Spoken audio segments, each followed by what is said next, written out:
Boom. Here we go. Boom. My people, my people, my people.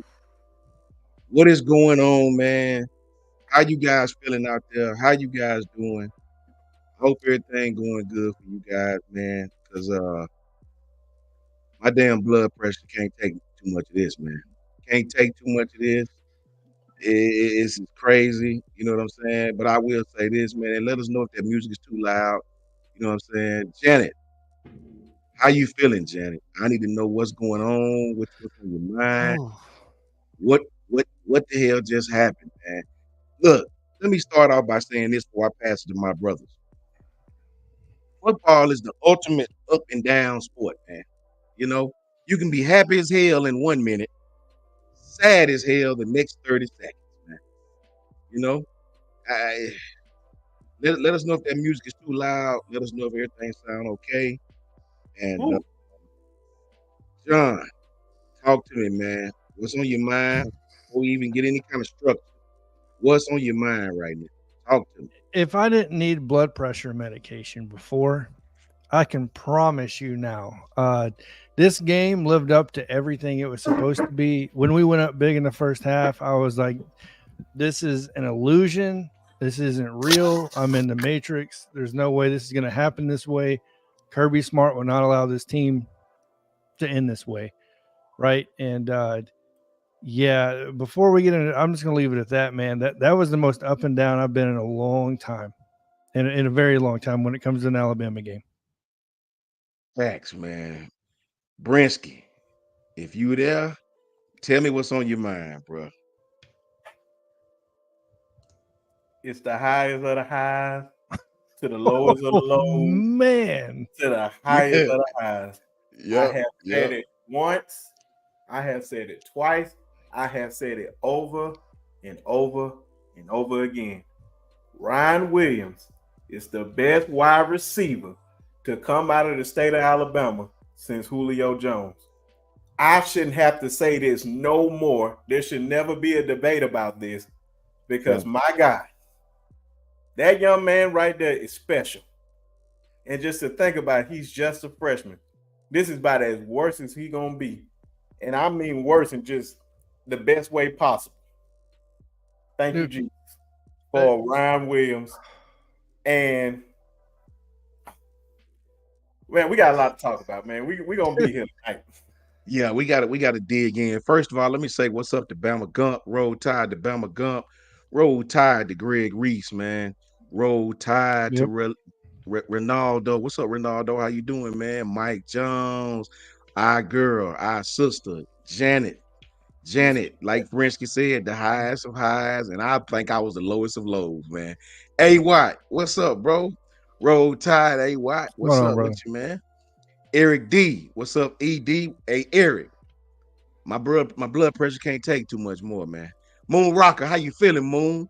Moon, bro. For a minute there, I was distraught, bro. I was distraught. You know what I'm saying? Listen, John is up in here as usual. Brinsky's up in here. My brother Bear told us. I didn't think we was gonna go over no 50 some points. I just didn't No. see it. You got to show me. Bear called it. Bear said, man, we finna score, bro. Bear called it, man. Bear, brother, blood pressure wasn't built for this, man. You know what I'm saying? It just wasn't. David Sims, Janet, what's going on with my people, man? B Sharp is right here. He's here. Coach Sean is right here. Paul T, what's up, Paul? Yeah, hey Paul, that defense, man. Good Lord, we got it. Boy, them look. I said now I will take some credit and say this. I said this would be the best quarterback we face. Don't care how bad he played. He gonna test this team would test our secondary like no Yeah. others. And we got our asses roasted like marshmallows on a lot of different plays. But can one of y'all tell me before I say what's up to everybody else, why the hell was we in single high safety when we knew they was gonna throw the ball downfield? Whoop. I bro, we was inviting them to burn us like what's the nickel at, man? Like, bro, I don't understand that. Katrina, I, you know, I no matter how much we got up, I said this. I was just like John. This ain't right. Nope, this ain't right, bro. Something ain't. Mm-mm. The dam finna break. This ain't right. We're Roll Tide to Katrina, our sisters in here, man. Moon Rockers in here. Doug is in here. JG is in here. Man, listen, shout out to JG, Roll Tide. Veronica L is in here. My brother Mike Jones, as I said. Man, listen, DeMarco Brooks is in here. DeMarco DB, what's up with you, bro? Man, A Watt, talk to us, man. Double J in here. Jay Jackson is in here. My brother's in here, man. Jay, what you thinking about it, man? I need to know what you think, bro.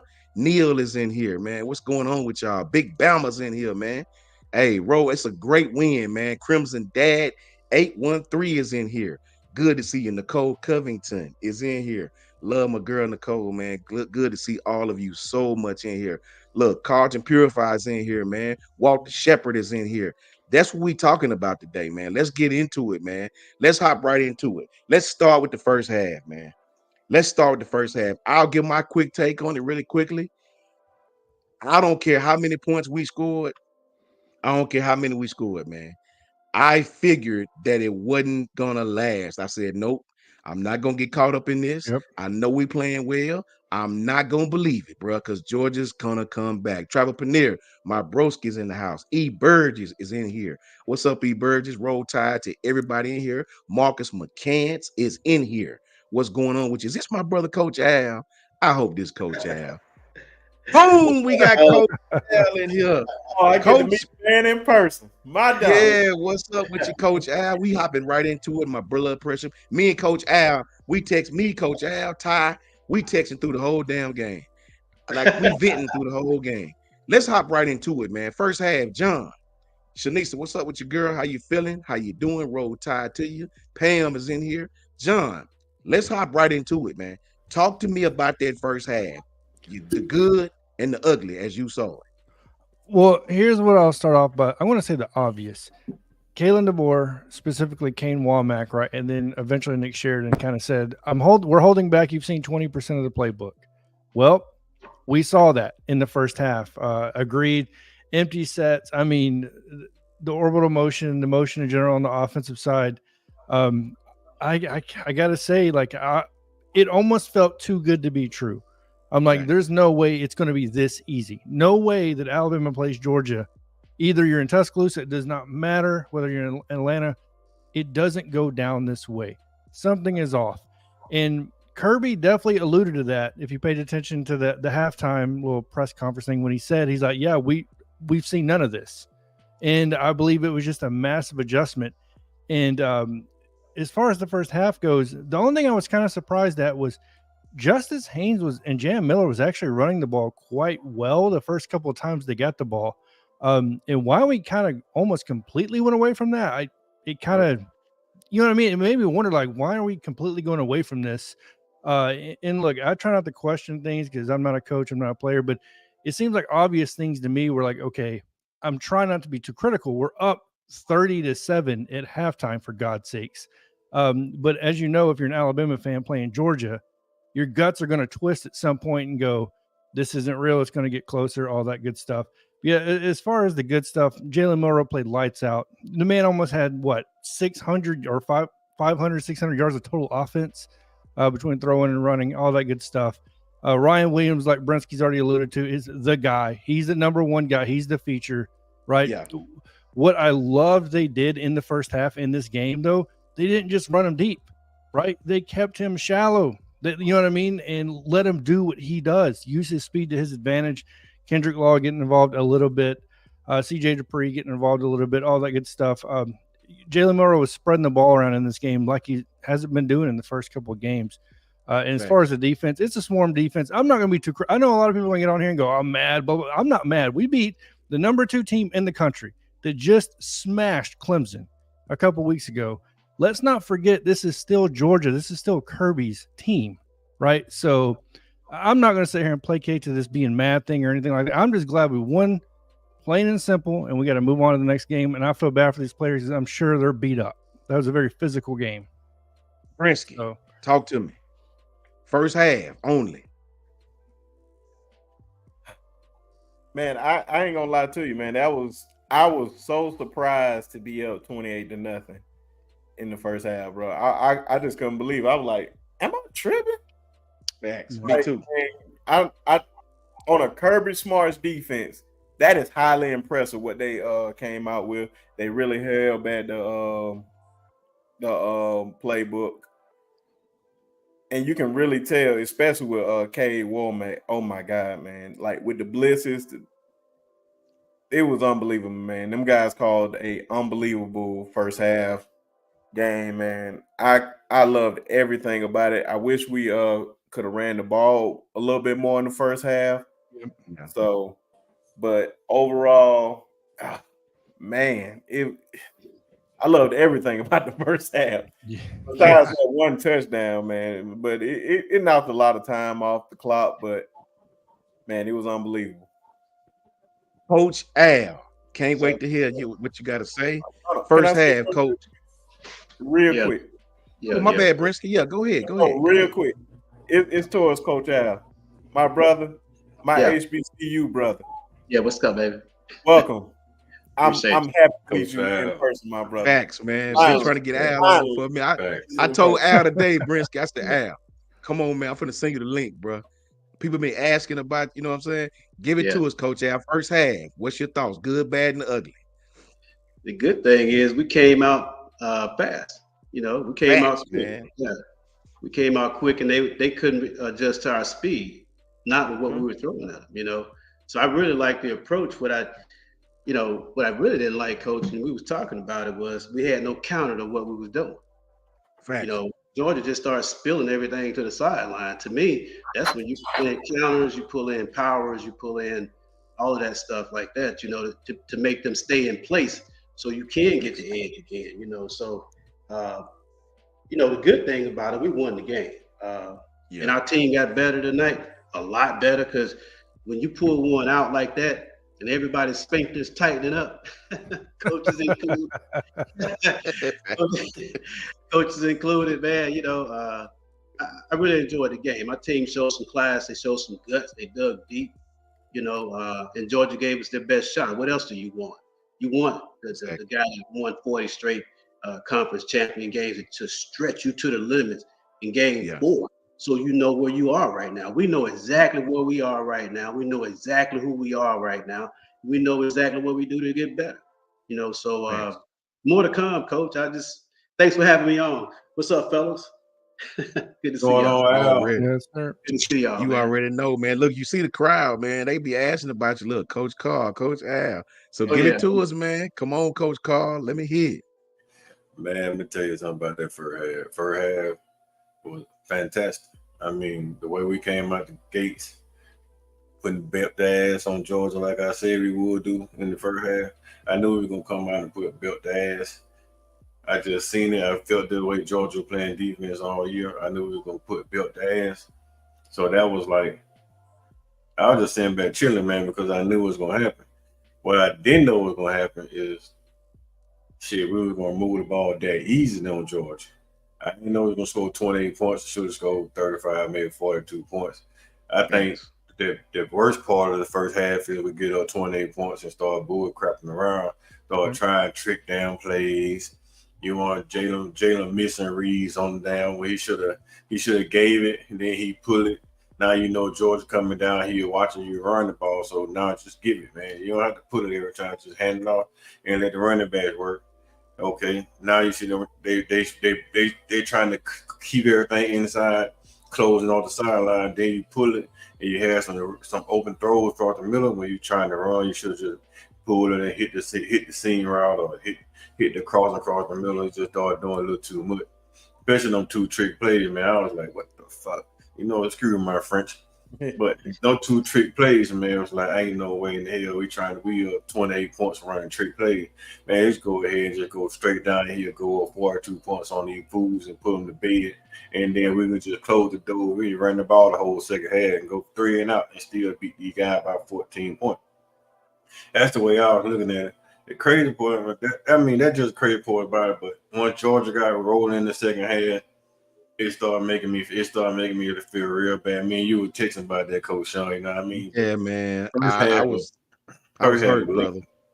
Facts, First half man. was first half was Let me get these super chats real quick. Shout out to Ty Does Moto, $5 super chat, man. Talk to us, Coach Ty.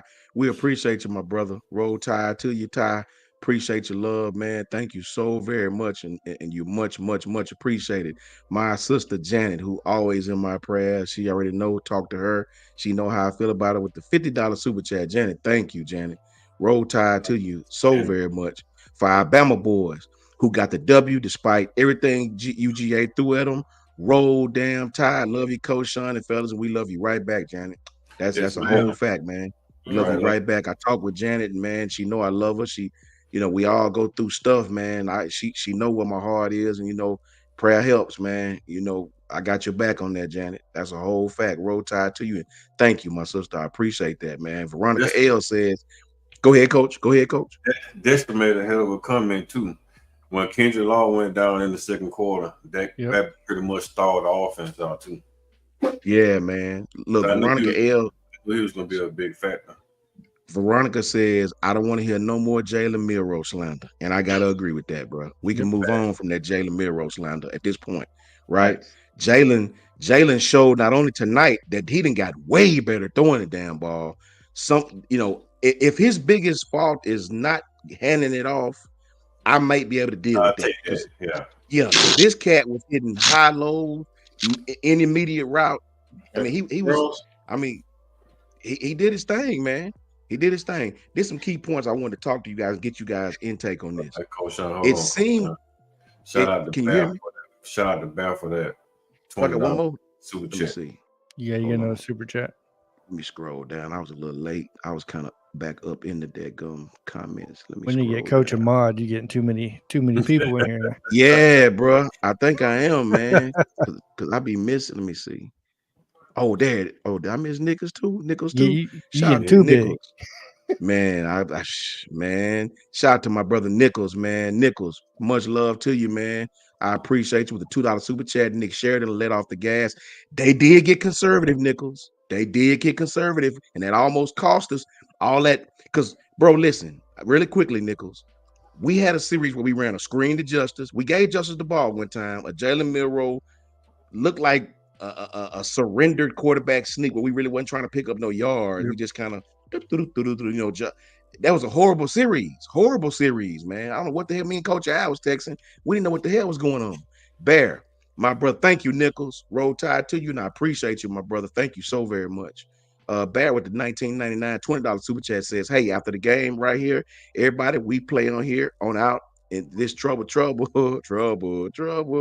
Our young guns grew up tonight. Devontae went out and Red got burned and Zay, but I'm glad he redeemed himself. Yeah, they picked on Zay and he grew up right before our eyes, but that was a lazy pass by Carson Beck that he just threw it up there. He didn't even really try to, and Zabian actually knew it was coming his way, so he prepared himself for that one, right? He did. Yeah, thank you, Bell. He did, Coach. Yeah, one thing what he did, I liked the way he gave himself some cushion so he could see the ball. Okay, he wasn't playing catch up with his back turned to the ball, so he played perfect technique based on what he had. He knew he had help inside, so he played the leverage. He played the leverage that he had, kind of squeezed him to the sideline. That's pretty good technique by a true freshman in a big time game. Let me tell you something, man. Our boys grew up right before our eyes tonight, because when you have to play like that and the momentum's gone, the other team got all the momentum, they got all the mo, and somebody got to make a play. Hey, you grow up fast that way, okay? That's the way it is. You really do. All facts. Both true freshmen. One thing we were talking about it, man. What got me was with Womack. He never did any stunts. Even if you're running 3 or 4, Georgia can protect. You knew that going in. So you got to run some stunts. You got to make them move their feet. We were just bull rushing the whole. They knew exactly where we were going to be. They could set their protection. They could protect all the gaps, and we never did anything to get Carson off of his spot. So he got to go back to the lab and check and correct that. Okay. Thanks. You got some right. Sports. We got a super chat. Jan. Oh, where you at? Oh, there you go. My bad, Jan. Boom. Yeah. Jan. Jan. How long you been down there, Jan? Like 5 minutes. Damn, my bad, bro. I didn't even see you, bro. Man, Yeah. my bad, bro. Yes, You know, I ain't even man. see my brother, man, because I didn't know you got to scroll down. My bad. You know what I'm saying? My bad, Jan. I'm finna give you the flow that you talk, Jan. Look, really quickly, thank you, Bear. I appreciate that. Roll Tide to you, to my brother Bear. Son, $5 super chat. Please talk about the horrible clock management. Up 12 with My 4 minutes Oh in the God. game. Not to go. You finna give Jan what you call it? Acquiesce right into the next subject. You know what I'm saying? Thank you, son. $5 super chat. I believe Jan's gonna cover it for you. I appreciate you. I appreciate you, Bear, Nichols, all of you, man. Thank you so very much, son. You already know I got love for you, my brother. Jans, take the floor. First half and answer son's question if you don't mind. I mean, we played phenomenally in the first half. I had no complaints, other than we just kicked ourselves with mental mistakes. We ran a lot of motion, a lot of pin and pull action. Jalen Murrow, again, like you just said, was great. High-low concepts, mesh concepts. I mean, he was phenomenal. He was accurate. Yes, the one ball was behind the receiver. You should have let him along the way, but you got to catch that ball. I mean, if it's literally in your lap, you got to find a way to kind of bring that down. But I mean, I thought we played exceptional defense. I mean, we were disguising. I mean, we were confusing the absolute crap out of Carson Beck. We were disguising a lot of coverages. We were running some 0, some 1. We were just disguising it to a point where to a zone, and Carson Beck just couldn't feel it. He couldn't see it. But I mean, I said in my halftime live stream, man, was that yes, I gave DeBoer a lot of credit, man, because it's crazy. You had a lot of Georgia fans that came up there and said that, man, we're going 8-4 and 7-5, and I'm like, no, you're not, dude. This is welcome to the Kalen DeBoer era. Like this is what I've been trying to tell people since January when we were trying to find a coaching candidate. I'm like, dude, this is what you're getting. There is not going to be a defense out there that's going to shut down this offense with 4 and 5 stars. It's just not. It's not going to happen. It's just not. Kalen DeBoer is now 3-0 against this defense. He's 4-0 against this defense because Dan Lanning runs he really literally took exactly what Kirby Smart did, gave it to Oregon, and DeBoer's beat it 3 times. So he's seen this, and this is what we talked about. Kirby's never seen this. Kalen DeBoer has seen this. And so him and Nick Sheridan, I thought they came out with an amazing game plan in the first half. Get Jalen Murrow out to the edge, seal it kind of off a little bit. But it was awesome in the first half, and then especially defensively. But then in the second half, to answer this question, yeah, I agree. It was terrible game management. And this is what Washington fans, this is what they were trying to tell me. Like, listen, Kalen DeBoer is an awesome coach. He can't game manage. And at first I'm thinking to myself, okay, yeah, nah, these dudes are just haters. And I'm like, man, it's just because they lost some. But then, like, when you go back and you watch Washington games, how this game happened is exactly how it happened at Washington. It was just games where Washington should have blew out the competition, and it ended up being like 1-score, 2-score games because defensively they just couldn't make any adjustments, and offensively it was conservative. And this is with Ryan Grubb, who was a phenomenal offensive coordinator with the Seattle Seahawks, who should have been our offensive coordinator. Well, actually was our offensive coordinator. But this is Kalen DeBoer, and I think this is his biggest flaw. It is management, and it is clock management. I think that's his biggest flaw. I don't know. First of all, I'll say this because I'm not going to put it completely on him. Our running backs were not trying to go up the field; they were trying to bounce it off to the outside. Jam Miller literally screwed us to picking up a 4th down because if you just ran it up, we would have got it. And then Justice Haynes, I mean, he tried to continue to bounce it to the outside. We kept going toward, for some reason, which I don't know if it was Sheridan or if this is just a player mindset, but Georgia made the adjustment in the second half to seal off the edge. They made sure that they were going to play edge containment. They made sure that was correct. As soon as that happened, we didn't make any sort of adjustment to it. We continued to attack it. Sweeps, off-ball runs. I mean, I'm like, what? Why are we doing this? And then Jam bouncing it off to the outside when the edge is set. There's nothing you can do. Kick it to the inside. It's there.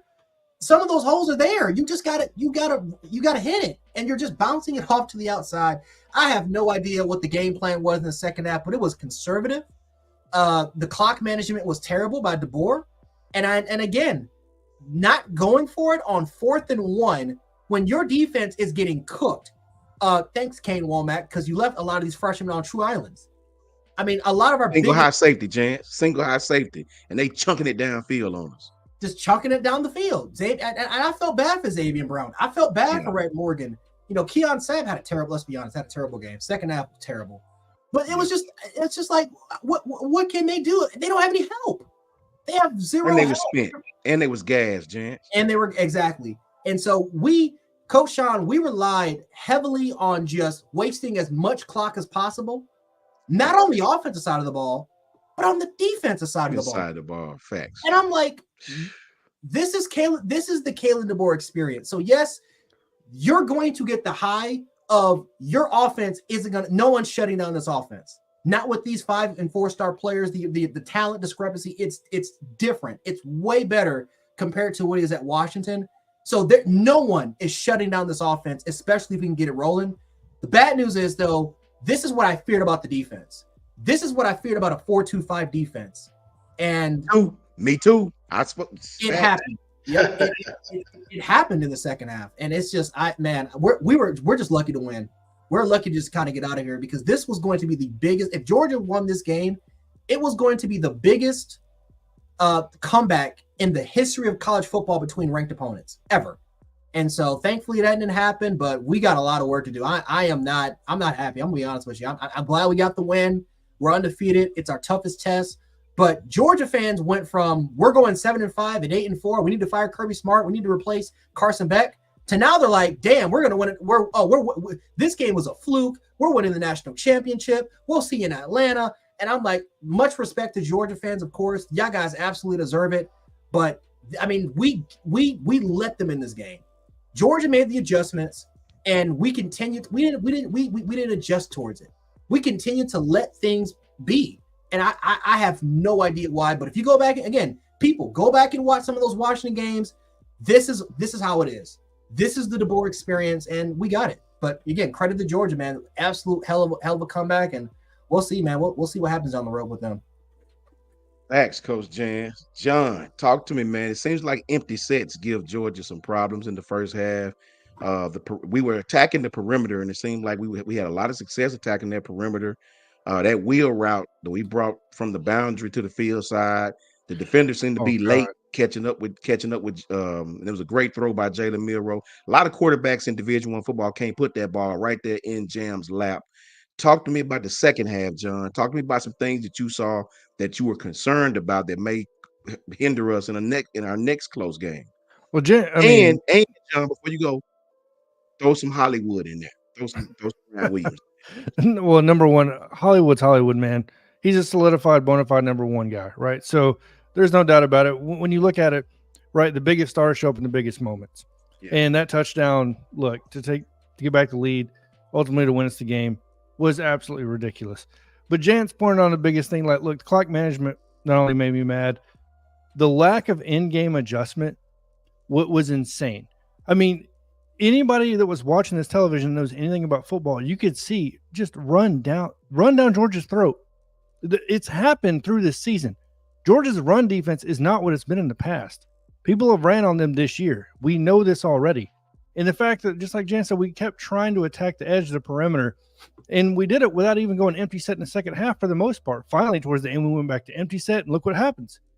We start scoring again, right? So I don't know if we were just getting too cute with these trick plays. Some of them were just like kind of mind-boggling, in my opinion. Like, do what works. We know what's working. Why are we getting away from it? When they make an adjustment, we should make an adjustment right after, right? So that's what I would assume as a fan is going to happen. It didn't happen. And look, Xavier Brown got, like Jan's already cooked. He already talked on it. Xavier Brown got cooked a couple of times. Red did. Red luckily would have gave up a touchdown if Carson Beck could have got the ball off because he was behind everybody. Like, right? Sorry. But yeah, I don't know. It was very up and down emotion for me. I was trying to believe, and I was talking to Justin Riley, right, on the Bama Center Network, like, we're going to make the adjustments. Just relax. And he kept telling me, he's like, dude, they don't make adjustments. They don't make adjustments. And I was not listening to him. And they weren't making adjustments. And I was like, okay, like Jant said, like, it continued to pile on to like, okay, something's got to give at some point.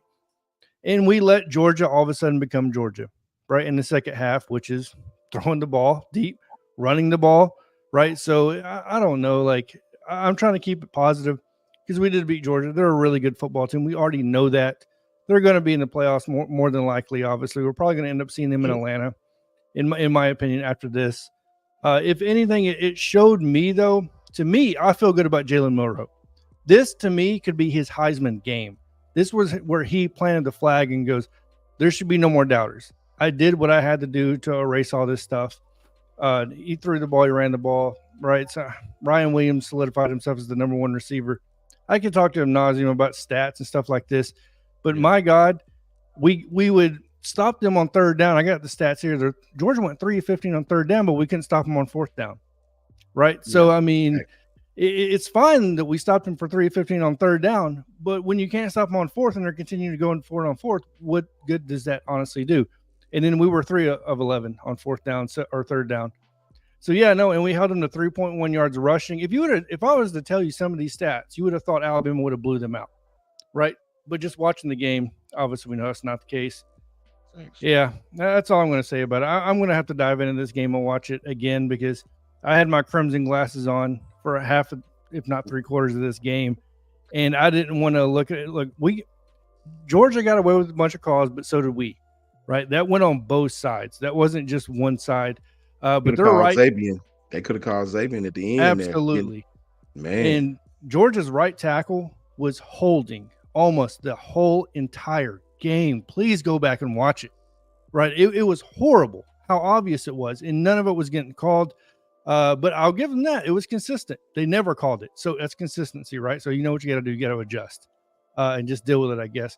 And look, the penalties in the first half, we got 10 penalties for 90 yards. Once again, can we not just become disciplined, right? So I don't know. It didn't look as bad in the first half because we would score anyways. But in the second half, look what happens. You know what I mean? Eventually, a good team's going to make you pay for it. I'm not going to sit down here and talk for 20 more minutes. So I'll pass it off. Yeah. Go ahead, John. You good? Okay. You good? But yeah, I'm good. I'll do one more thing. Coach, do you mind me taking a drink on this show? No. So for the fan addict, he says, if the dogs win, he drinks. This is to your brother. Tied one, so I'm taking a drink. Shout out to Coach I. Shout out to the brother Coach I, man. You know what I'm saying? Brinsky, talk to me about that second half. What you got?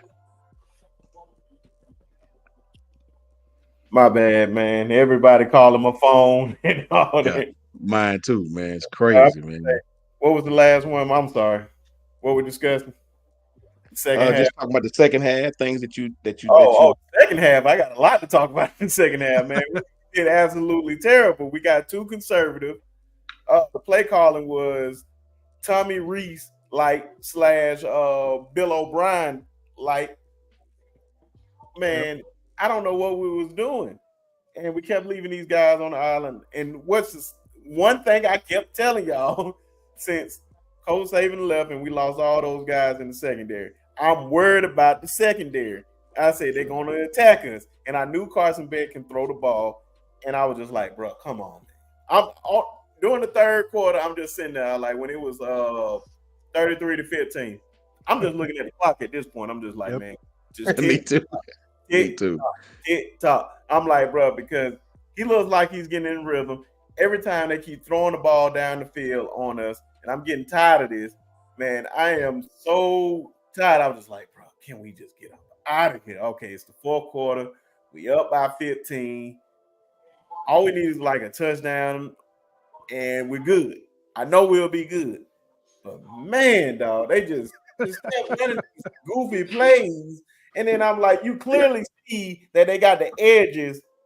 They fixed they had adjustment on the edges. Yep. They completely stopped that. Why are we still doing that?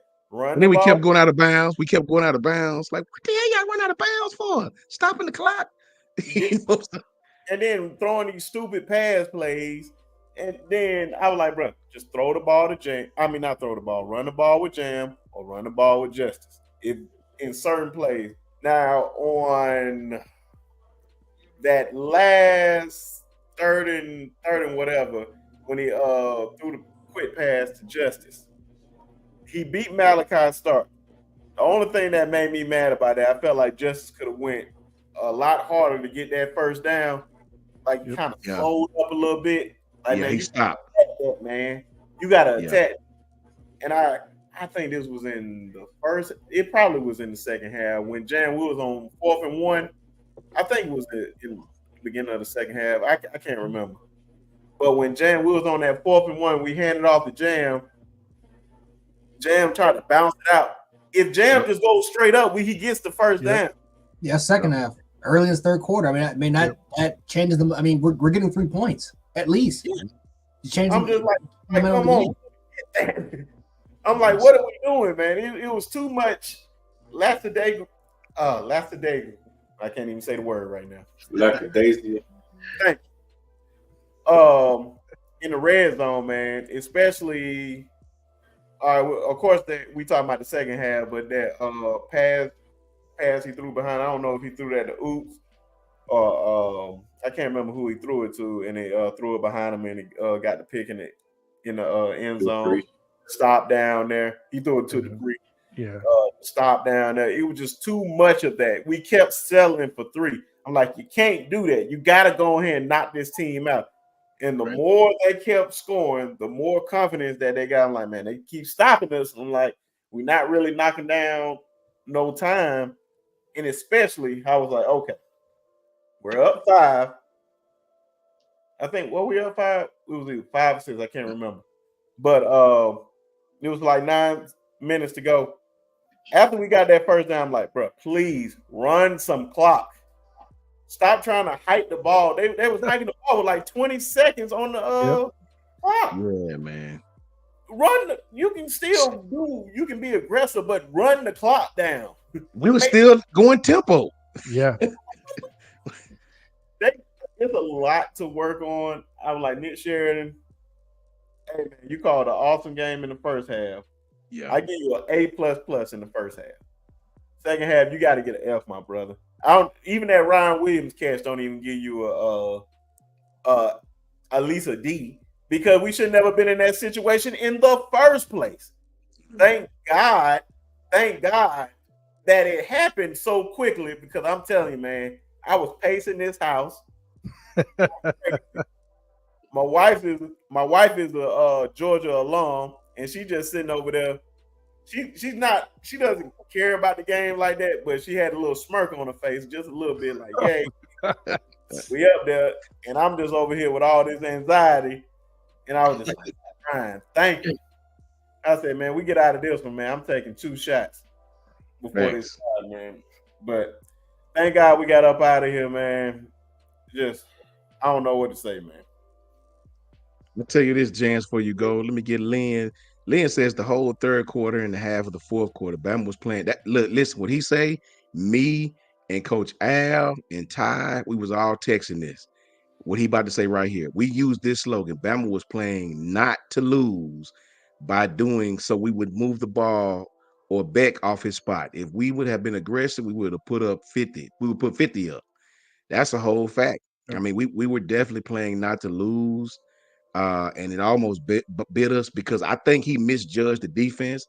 They were scoring at will at one point in time. These guys, dude, we scored 30 points in the first half, and outside of that Ryan Williams touchdown, we scored what?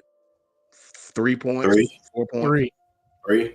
So, I mean, good Lord, man. Greg Reese, $2 super chat. Greg says Duke Johnson shut down his recruitment. Roll Tide roll. Yeah, I heard that game was hype as hell. I heard this game was off the damn chain. This was like Bama back in 2016. I heard the crowd was outstanding. They didn't, obviously they didn't leave because of the game. Yeah, shout out to the Bama fans for making that a hostile environment like we've been calling for the longest. Yep. You know what I mean? Shout out to you. Thank you for your $2 super chat. Roll Tide to you, my brother. Much, much love. Jans, that second half. I mean, terrible. I mean, it's just this is it's the DeBoer experience, man.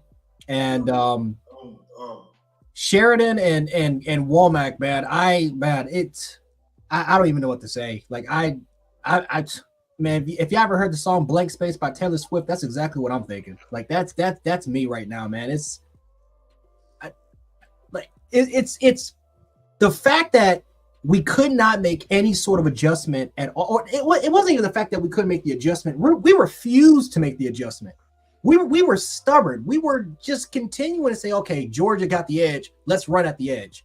Let's not. I mean, you got Jaden Roberts and Tyler Booker. You got two guys who specialize in the interior run game.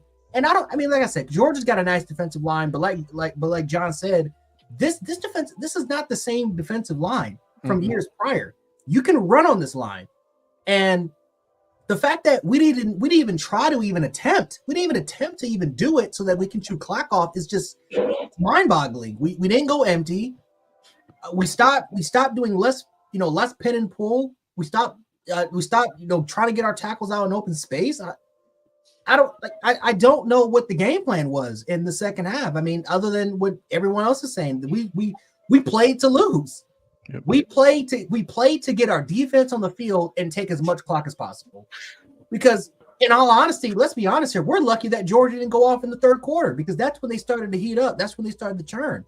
And there was a couple plays, lucky breaks that our defense made, that if it wasn't for it, and Georgia we're going to continue to do drives. Now, again, credit to Georgia, because I don't want to take anything away from them, because Bama's defense, this is crazy. Bama's defense was amazing on third down. Like they were amazing on third down defense, but on fourth down defense, they converted on every single play. It was either a penalty or it was just a simple convert.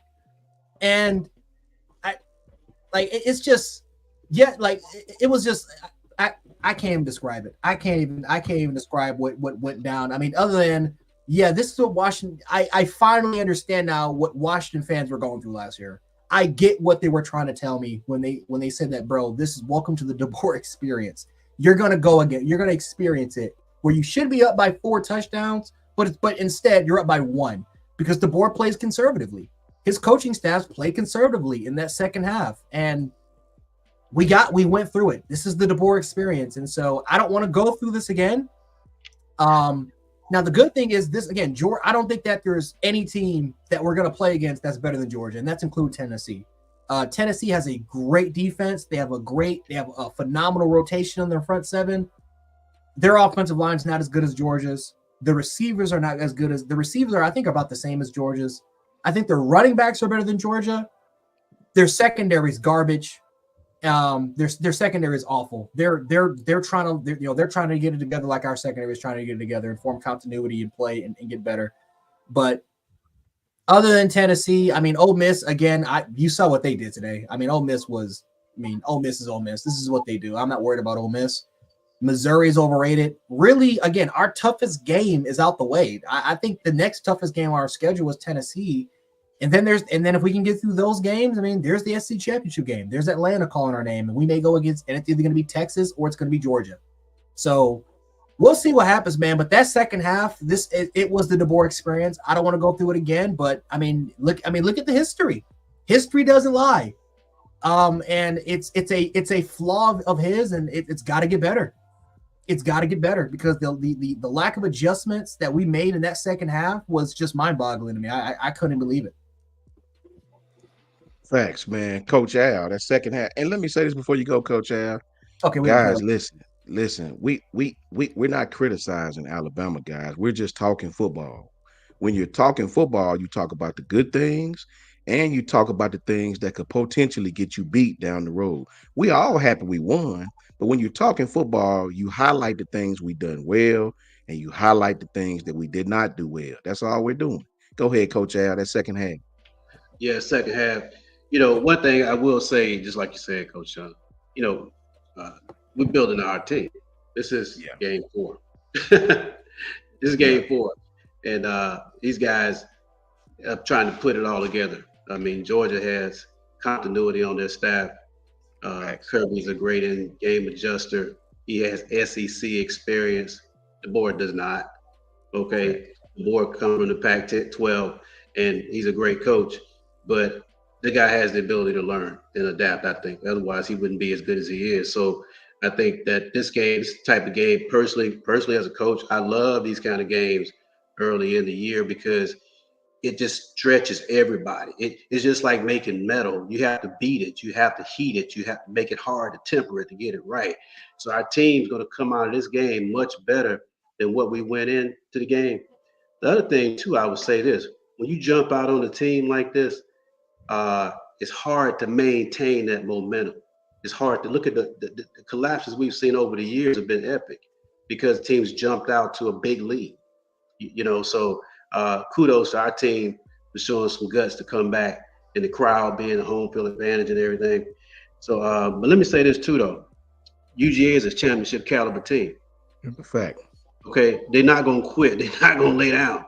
Okay, you're going to have to come and take it from them. To be the champion, you got to beat a champion. Okay, that's a fact. And our team, guess what? We beat a champion tonight. They won 40 straight SEC games. They won 50 games and lost. They played 50 games and lost 2. They played 51 games and lost 3. Okay, and guess to who? To us. All right. So let's get that straight right off the top. All right. Now in the second half, my thing, Coach, we was talking about it. Why don't we go back to the quick game? Right. It kept rolling rhythm. It kept the chains moving. It kept us ahead of the chains. When we got in trouble in the second half, we got behind the chains. Okay, so the quick game. You go to the quick game, and then when Kirby started to cheat his corners up, that's going to set him up for the double move, right? Right over the top. It's those kind of things. So that's what I would like to have seen us do some of that. Another thing too, Coach, what we didn't do, we didn't move the pocket. We didn't roll Miro out and use him as a threat to run some floods and some overs behind it to move that secondary, to move the secondary to force their linebackers to come up because you got to respect Milroe. He outran Malachi Starks to the edge on that touchdown. Crazy. He outran Malachi Starks, a guy who's a top 10 NFL draft pick, to the edge. That's a pro dude that he outran. That's who we got playing quarterback. Superman. All he had to do was do that. So that would have been my second half adjustment to release the beast on him. And so that's why I say right now, another thing too is subtle about this whole thing. The injuries to Jefferson really hurt because that guy has been balling and he can play better in space than Deontay, and then too, it also allows you to keep fresh inside backers in to give you a 5-man pressure. So I think some of that we couldn't do the nuanced things we wanted to on defense because we were having those injuries. Even Tim Keenum went down, man. That's a big time injury right there, man. So the adjustments, I think we really didn't do the counters that I like to see. And one of the things that when we talk football with offensive linemen, they like to come downhill. That's a fact. We never let the big boys come downhill and start on the line of scrimmage. We were talking about that, Sean, when Georgia started running the ball toward the end of the second half, but the game changed, man. Facts. They teed off on it, and we didn't tee off back on them. The game is one up front. You got to tee off on guys and let them big boys go to work. We can't run sideways in the SEC, the whole game. All right. So my adjustments, if I'm calling the game, I'm rolling Miro out, getting him on the edge. I'm going to the quick game. I'm running counters to all that wide stuff. Okay, I'm running powers. I'm definitely getting more pin and pull, and I'm getting my running backs in the game. So next week they got to get up in the hole. They can't be. And Georgia was spilling everything. So when they spill it, guess what? You got to get in underneath them. You got to get exactly. They start spilling everything, and we never made the adjustment to go underneath the spill and kick them out and cut it up in there. So that was my second half adjustment. But the game is we won the game. We beat a championship team. That's we put our stamp on it. We let everybody know we ain't going nowhere. Bama ain't going nowhere. You better get ready to deal with it. B2A. It's coming. B2A. Coming. Right? So a lot of people mad tonight, Coach Carl. Coach Carl, before I get you out to my I'm in go Atlanta. ahead, Coach. I'm sorry. I'm in Atlanta. You know that, right? You know that, Coach. All the boys were blowing my phone up all night. I'm saying, oh yeah, we still here. We still here. Facts. You 3-10 against us, 3-9, 2. Anyway. All facts. I could go all night, man. All facts, brother. Hey, I love it, man. Let me get Lynn real quick. Shout out to my brother Lynn, man. Lynn Shannon fell with the $25 super chat.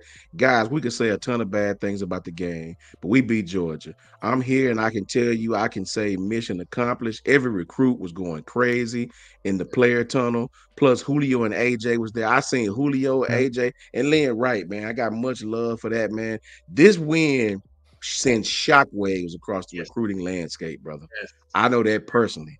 You know what I'm yes. saying? It Fact, sent fact, shockwaves across the fact. recruiting landscape, right? Yeah. It's a lot of mad people tonight, bro. A lot of mad people. Shout out to you, Lynn.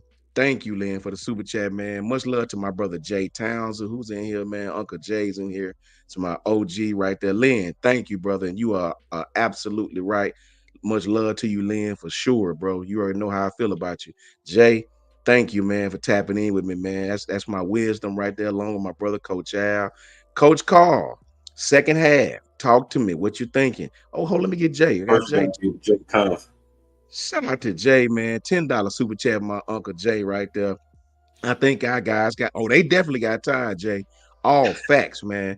That game was too close. We should have continued doing what led us in the second half.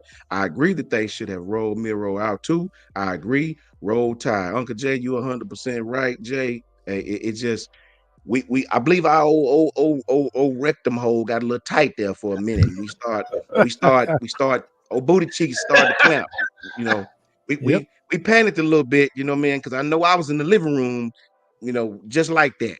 You know what I'm saying? So yeah, Jay, thank you, man. You, Lynn, and everybody. Thank you so much, Jay. I appreciate you. Much love to you, man. Coach Carl, second half. Talk to me. Terrible. Terrible. Put You it, know, put it out I there. mean, it ain't nothing good to say about the second half, man. It was terrible. Now, one thing I can say good about the second half is that, like I said, man, the young DB grew up in the second half. Thing I didn't like about it is that we had to rely on Ray and Morgan too much after Smitty went out, and I figured that we should have had a little more like an upperclassman somewhere. It should have been another upperclassman there somewhere that we could have put in that spot other than Ray and Morgan. I mean, you brought in King Mack. Why you try King Mack in that spot other than Ray and Morgan because of King Mack's speed? Ray and Morgan is not as fast as King Mack, so at least King Mack had recovery speed in that spot. Uh, I mean, Jalen Bachway got pushed off. I mean, he pushed off and got a long bone touch caught on him. And then that's another bad thing about it, man. Referee let Georgia do a lot of pushing.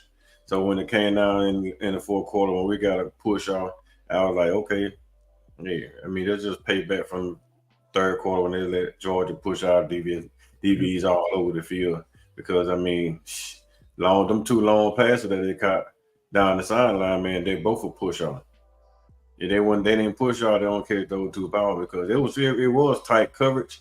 And so I mean, there's a lot of stuff you can say bad about the DB, but it was tight coverage. They played their tail off most of the point, but they have single high safety. Understand that's just my personal opinion. To have a single high safety when you know you're not blitzing, you know you want to run the 4-man front, 4-man pressure, and you're not getting any pressure on Carson Beck, and Carson Beck is rolling. And you still got a single high safety, there's no way I'm running a single high safety with Carson Beck rolling. He rolling. And I mean, he rolling. You can't stop him rolling. You better put two safety high. You better switch that thing from a cover 1 to a cover 3. Cover all aspects of the field. And then you make Carson Beck read. Now he had to hold the ball another second or two and get a defensive line chance to collapse and make it run. And they only ran cover 3, maybe once or twice. And he took off and got 7 or 8 yards. And then we end up slowing the offense down, but they went forward on fourth down. So it's just little simple stuff like that that I think, you know what I'm saying, personally, that we could have done to adjust. And like clock management. Clock management was the key. Me and my wife was in there going crazy about the fact that we still run the ball.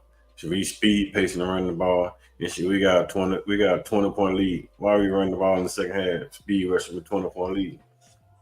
Yeah. Now we up by 18, but we still moving the ball fast. We got the ball a minute and 30 something second. We were 18 point. Now we punt the ball. Georgia get the ball a minute and a half later. They score a touchdown and we get the ball right. We only had the ball 2 minutes and Georgia go right down the field and score again. We got another super chat too. But man, it's just just thinking about all those different little all those different little, like you know what I'm saying, coaches adjustment that the boy could have made that he didn't make. That's really that would really bother me. And he was sitting on the sideline, man. You can see the camera just shooting, hit him in the face, and he looked like he was shell shocked. Like he was like, "Oh my God, I can't lose this being up this big." And the camera just kept hitting him. Every time the camera hit him, Georgia scored, it was like boom, like somebody shot him.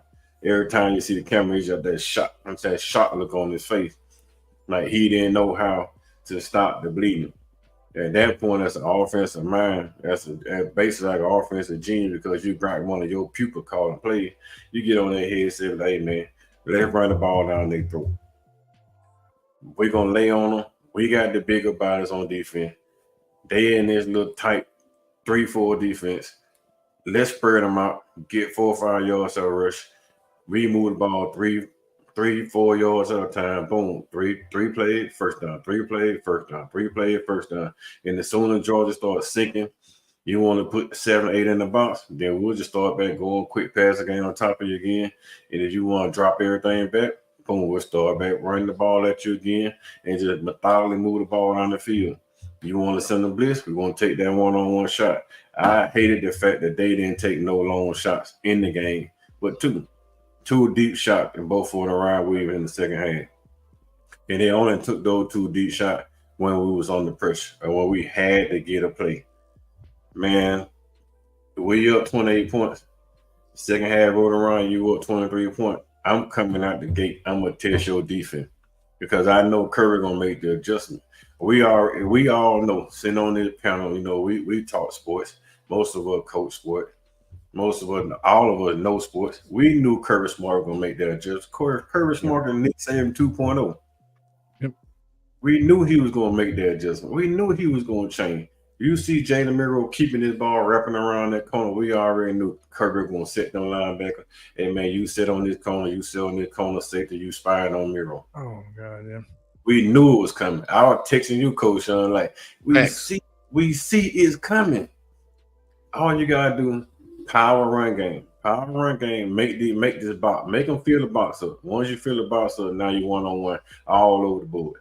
And Georgia could not run with us athletic-wise in the pass game. We beat Georgia all night in the pass game.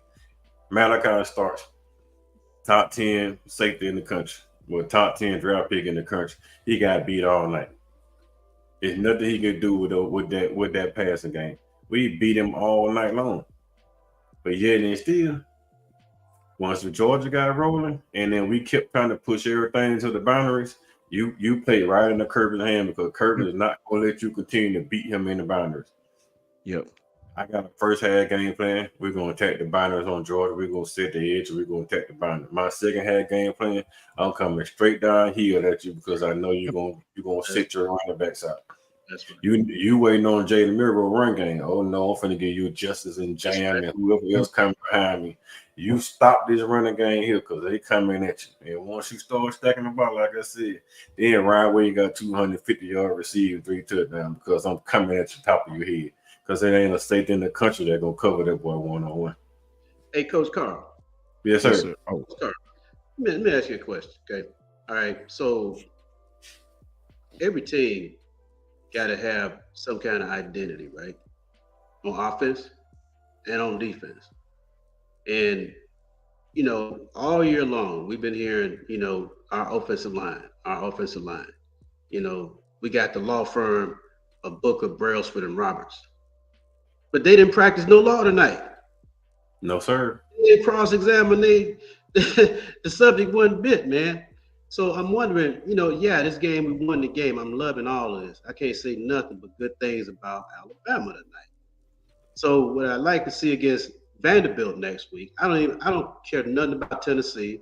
I don't care nothing about Missouri. I don't care nothing about nobody else but Vanderbilt right now. We got 24 hours to deal with winning this thing.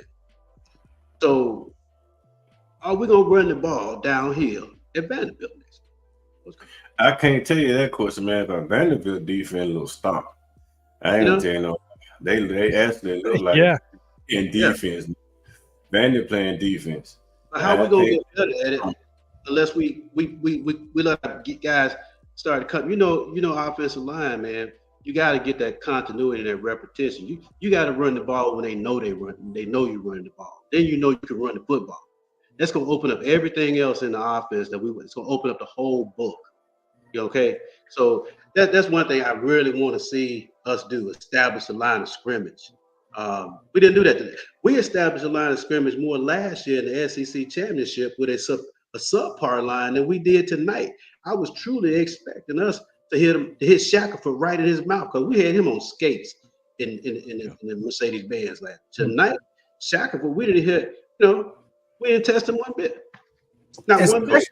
Especially in the second half. You're up 30-7. This is the perfect opportunity. I mean, you know what they're going to do. They're going to set the edge. You think they're just going to allow you to continue to run sweeps and to run off tackle? They're not going to allow you to do that.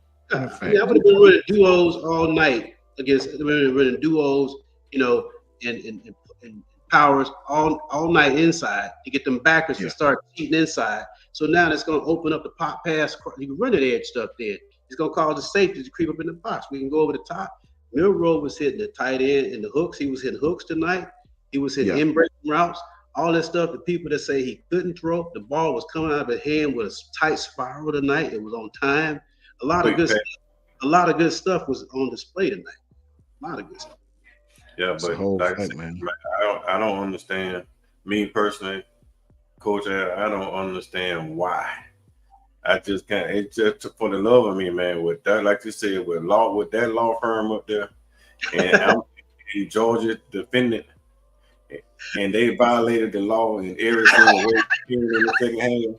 I mean, they broke every single law in the second half they could. Get them off, Coach Sean. From the rape to from the molesting 17-year-olds to they violated every single law in the book. And you do not go to the law firm and you press charges. I just don't understand that. I'll tell you this. I'll tell you one thing I am happy about, man. Shout out to my brother Patriot Life, who I just saw. Shout out to Patriot Life. Shout out to Jason. And Jason, if you still in here, man, big shout out to Oklahoma. I was pulling for y'all, boy. I pulling for y'all? Shout out to PG. All the Oklahoma fans, man, I was definitely pulling for you guys against West Georgia. You know what I mean? I really, really enjoyed seeing y'all put belt the ass on them tonight. You know what I mean? It was really, really, really kind to see them lose again. Sun says clock management should be the story for 7 days. $2 super chat. Sun, we appreciate you, brother. Thank you, man. Much love, Jason. Much love, Lynn. Goose with the $20 super chat. Goose, thank you, my brother. Goose says, great show, great lineup of analysts. Roll Tide, roll, Goose. Hey, but let me say this really quickly, man. You know what I mean? And big shout out to Oklahoma, man. Sweet home, Bama 24, my brothers in here. No J Speed, Roll Tide, Mimi's in here, man. You know what I'm saying? I am happy. Shout out to my brother Jay as well. I am happy, man, that because I think Coach Al really hit the nail on the head, man. For everything we've seen, and again, guys, us being football guys, all of us, we're gonna see things for what they are. Now we're all happy. Please don't get us wrong. We're ecstatic, right? That's what makes the show, talking about the things that we think we could do better on, and the things that we happy we done. We are ecstatic. Beating Georgia, man, that especially just like Coach Al said, this staff is young. These players are young. You mark my words, next year, probably as soon as next year, the secondary will probably be the strength of this team, right? You got the best thing in the country. That's true. Young, sticky. And that's facts. Yes. Go ahead, Brinsky. What's that? Man, they young. That's the only thing. They talented. They just young. So I wish we kept guys like Trey Amos and like Caleb Downs, just a couple of guys back there for situations like that. The money is showing what he should have been at USC. But you see when he getting properly coached, you seeing he's that lockdown cornerback that we need. So I already knew he was going to be our number one. Yes. But he really, really proved it tonight. Like, man, he is that guy. The money played his ass. To me, the money played the best in the secondary tonight. To me, they challenged him, and he answered the bell, man. He answered the bell in the run game. Even when they was running plays toward his side, he funneled the defender back on the inside. He played great leverage. I think he only gave up maybe one or two small passes, man. Playing corner's tough, man. And the money played well, bro. The money played well. I give that man all his credit. You're not gonna beat him in a foot race. That's for the kid it can flat out, and he was aggressive, talking ish. You know what I mean? He was talking stuff over there. I like that as a corner. That means he feeling himself. He feeling himself. You gotta understand, Coach Sean. Even though that defense is young, man, that's Georgia, man. Georgia got a 5-star, the lower on the other side of that ball. You can't take nothing from them kids. Those kids on the other side of that ball gonna play football. So I don't care if we had all those players that we talking about, we left. Man, Cater Downs is not making every single one of them plays at Ohio State now. Yeah. So he's not making the same plays at Alabama. Georgia came and Kirby came. Mike Bobo showed me something that I did not expect Mike Bobo to show. That's right. He's in the building. The genius himself. But Mike Bobo himself is here. Mike Bobo went in his pocket and pulled out Todd Monken a playbook, because I ain't never seen Mike Bobo call plays like that. That man dropped back and started passing the ball. I'm looking like, who the hell is that? Yeah. I ain't know. But Coach Carr, if you see what they opened up with, Ty, if you see, they clearly went into the game saying we're gonna attack their corner. Yep. Like they was owing, like they that's what they opened up. When have you ever known Georgia to open up with that kind of series? Just bailing it down the damn field like that. You know what I mean? So let me get Ty in here real quick. Ty, we talked about the first half. We talked about the second half. We're all happy, brother. We all understand. But give me what you loved about the first half and give me the things that you dislike. I think I already know, but I want you to tell the people. Give me some of your concerns. I'll just call them concerns for the second half. Yeah, and I want to speak to, first off, what Georgia did. Gentlemen, can you all remember the last time Georgia threw the ball 50 times in a ball game? No, I do not. Matthew Stafford, maybe. I think maybe. Yeah. Maybe. Jan, so he remember. You remember I Jan? want to say Aaron Murray did it. It was Aaron Murray. It was Aaron Murray in Tennessee. It was either Tennessee or the SEC championship game. That was it. That to me is incredible. 27 of 50, so just over 50% completion. 3 touchdowns to 3 interceptions, and let's be very honest, he's lucky it was 3 interceptions. Malachi dropped an interception. Zabian dropped an interception. Lawson dropped an interception.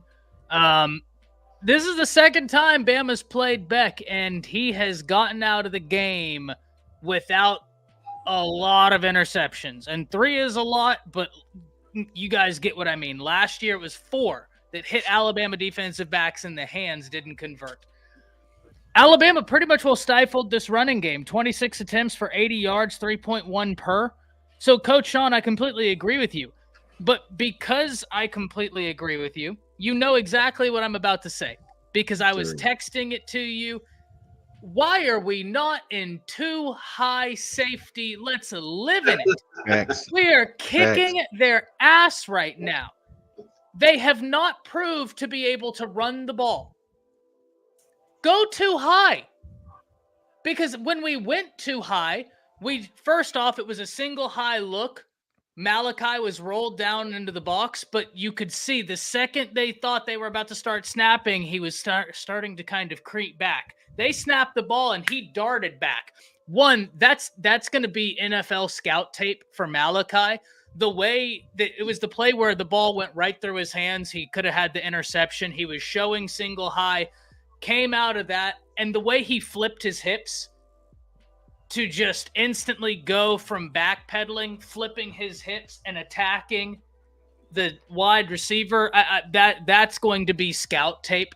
That's going to be tape that they play whenever the scouts are in the room saying, hey, where are we going to draft Malachi Moore? That's going to be a rep. Even though he didn't get the interception, it was the way he got to the point to be able to make the play. That's teach tape. Love that. But that's an example of Alabama really being in a too high shell, even if it's disguised. I'm fine with disguising it.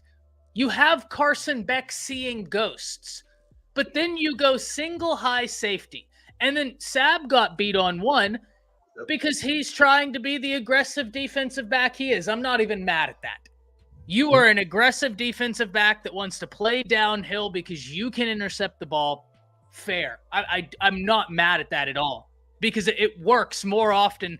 Let's be honest, guys. He has one of the lowest QBRs in the nation allowed on him. He got caught this time. That's what happens with aggressive defensive backs. You live by it, you die by it. He's killed a lot more people than have gotten him, so I'm good with it. But if you're in too high safety, some of that is mitigated. You are making Carson Beck do more. You are making him throw into tighter windows than he had to. So that was probably the thing defensively that I'm sitting there and I'm like, I don't mind these exotic blitzes. They're great. Send 8. That's wonderful. But when you're in 3rd and long, why are we in single high? We know what they're doing. It's not a guess at this point. Jance, didn't we, mainly you, let me be honest, mainly you, but I completely agreed. Didn't we just go off on Monday about USC? You know what's coming. Yep. And you still didn't stop it.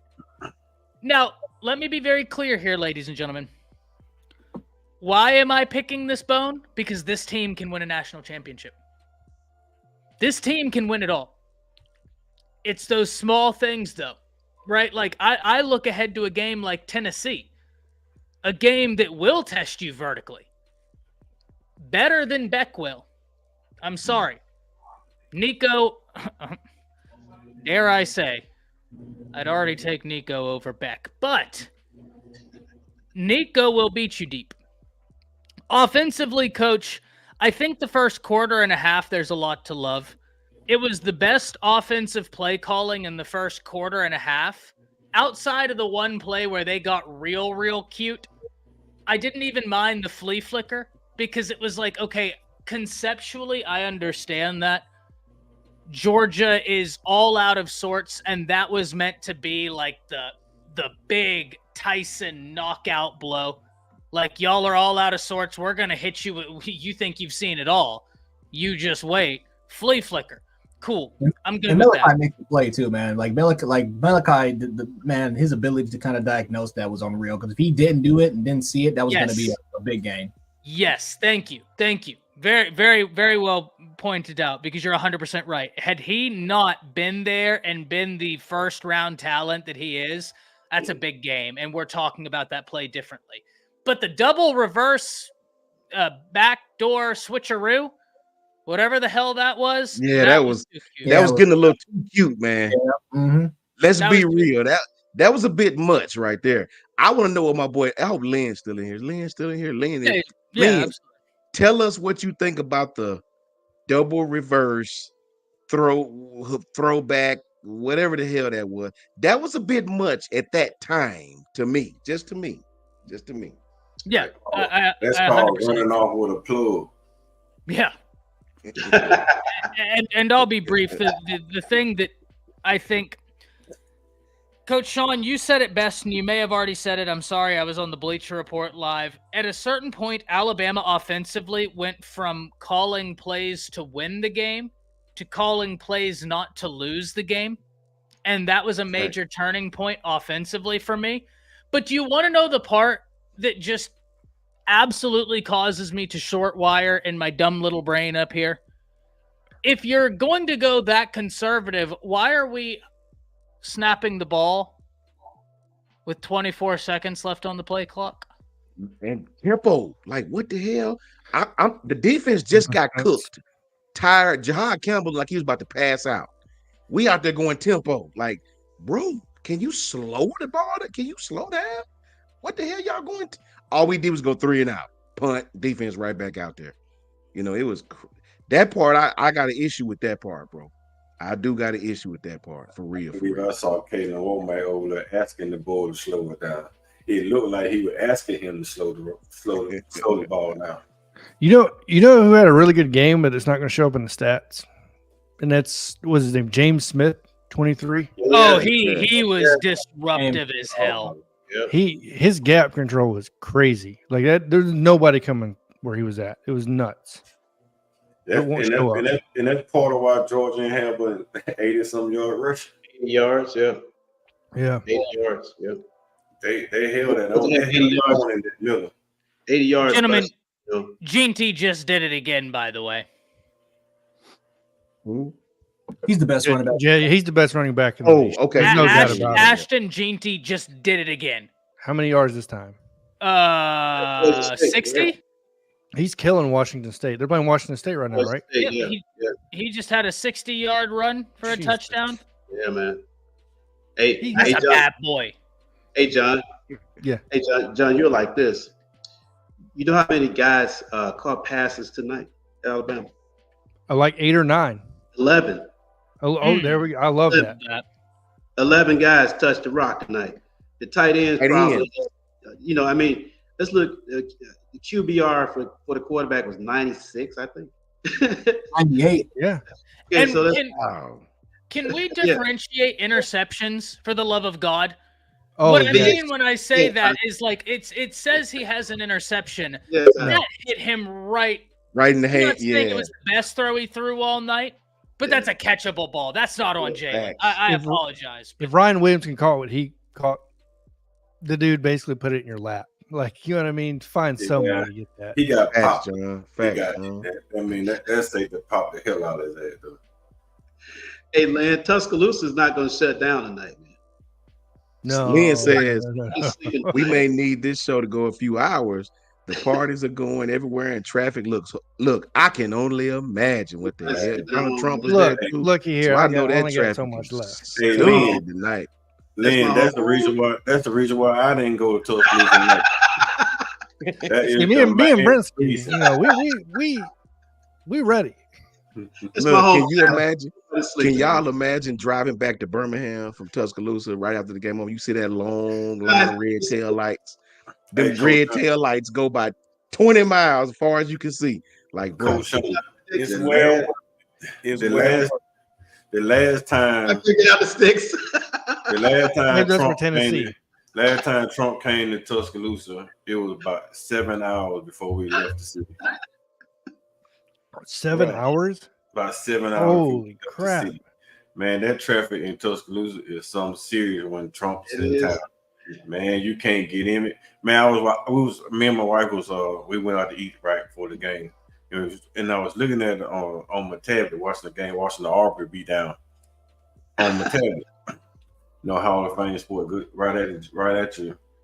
Good job, Jason. I'm coming back and beating Auburn. But What a day it was for us. Auburn lost. Peyton Thorne threw another intercept. Actually, guys, I don't want to break news here. He did fantastic. I heard that just in the last 30 seconds, he threw yet another interception. But Auburn lost. Bama won. He must throw interception out the window, trying to throw out the window, trying to throw Chish out the window, and then win the tracking.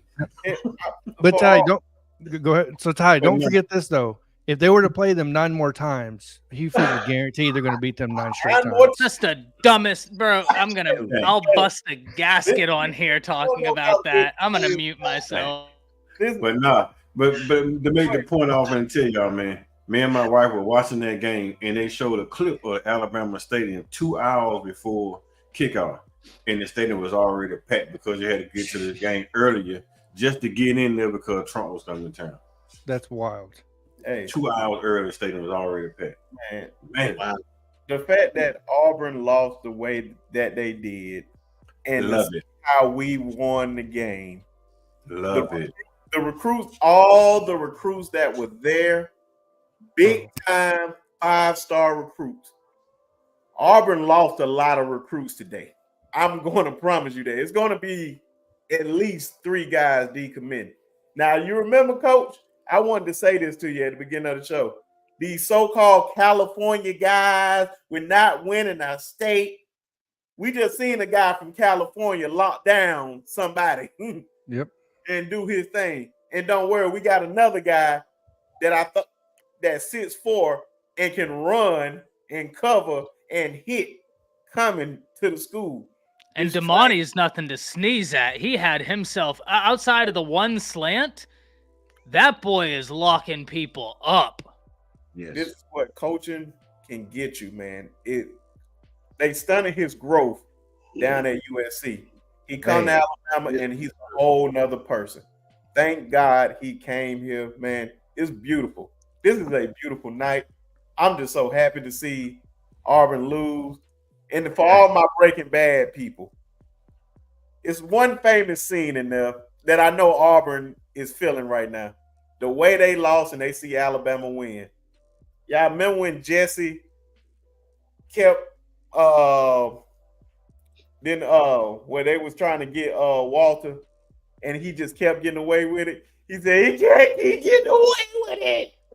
That's how keep getting away with it. they just can't keep getting away with it. Crazy.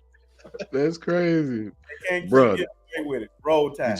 Did y'all know you got Trump was there, Kid Rock was there, Hank Jr., John Daly. Did you also know Drewski, Waka Flocka, and Offset from the Migos was there? All of them was there. At the not Quavo, but the Cardi B husband was all there.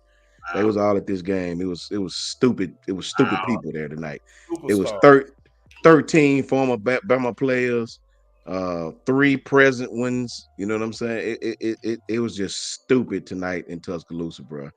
Shout out to my brother Jay Townsend again. Shout out to Jay, man. That's family right there. $10 super chat. Jay says, "What's up with Saban wearing a headset?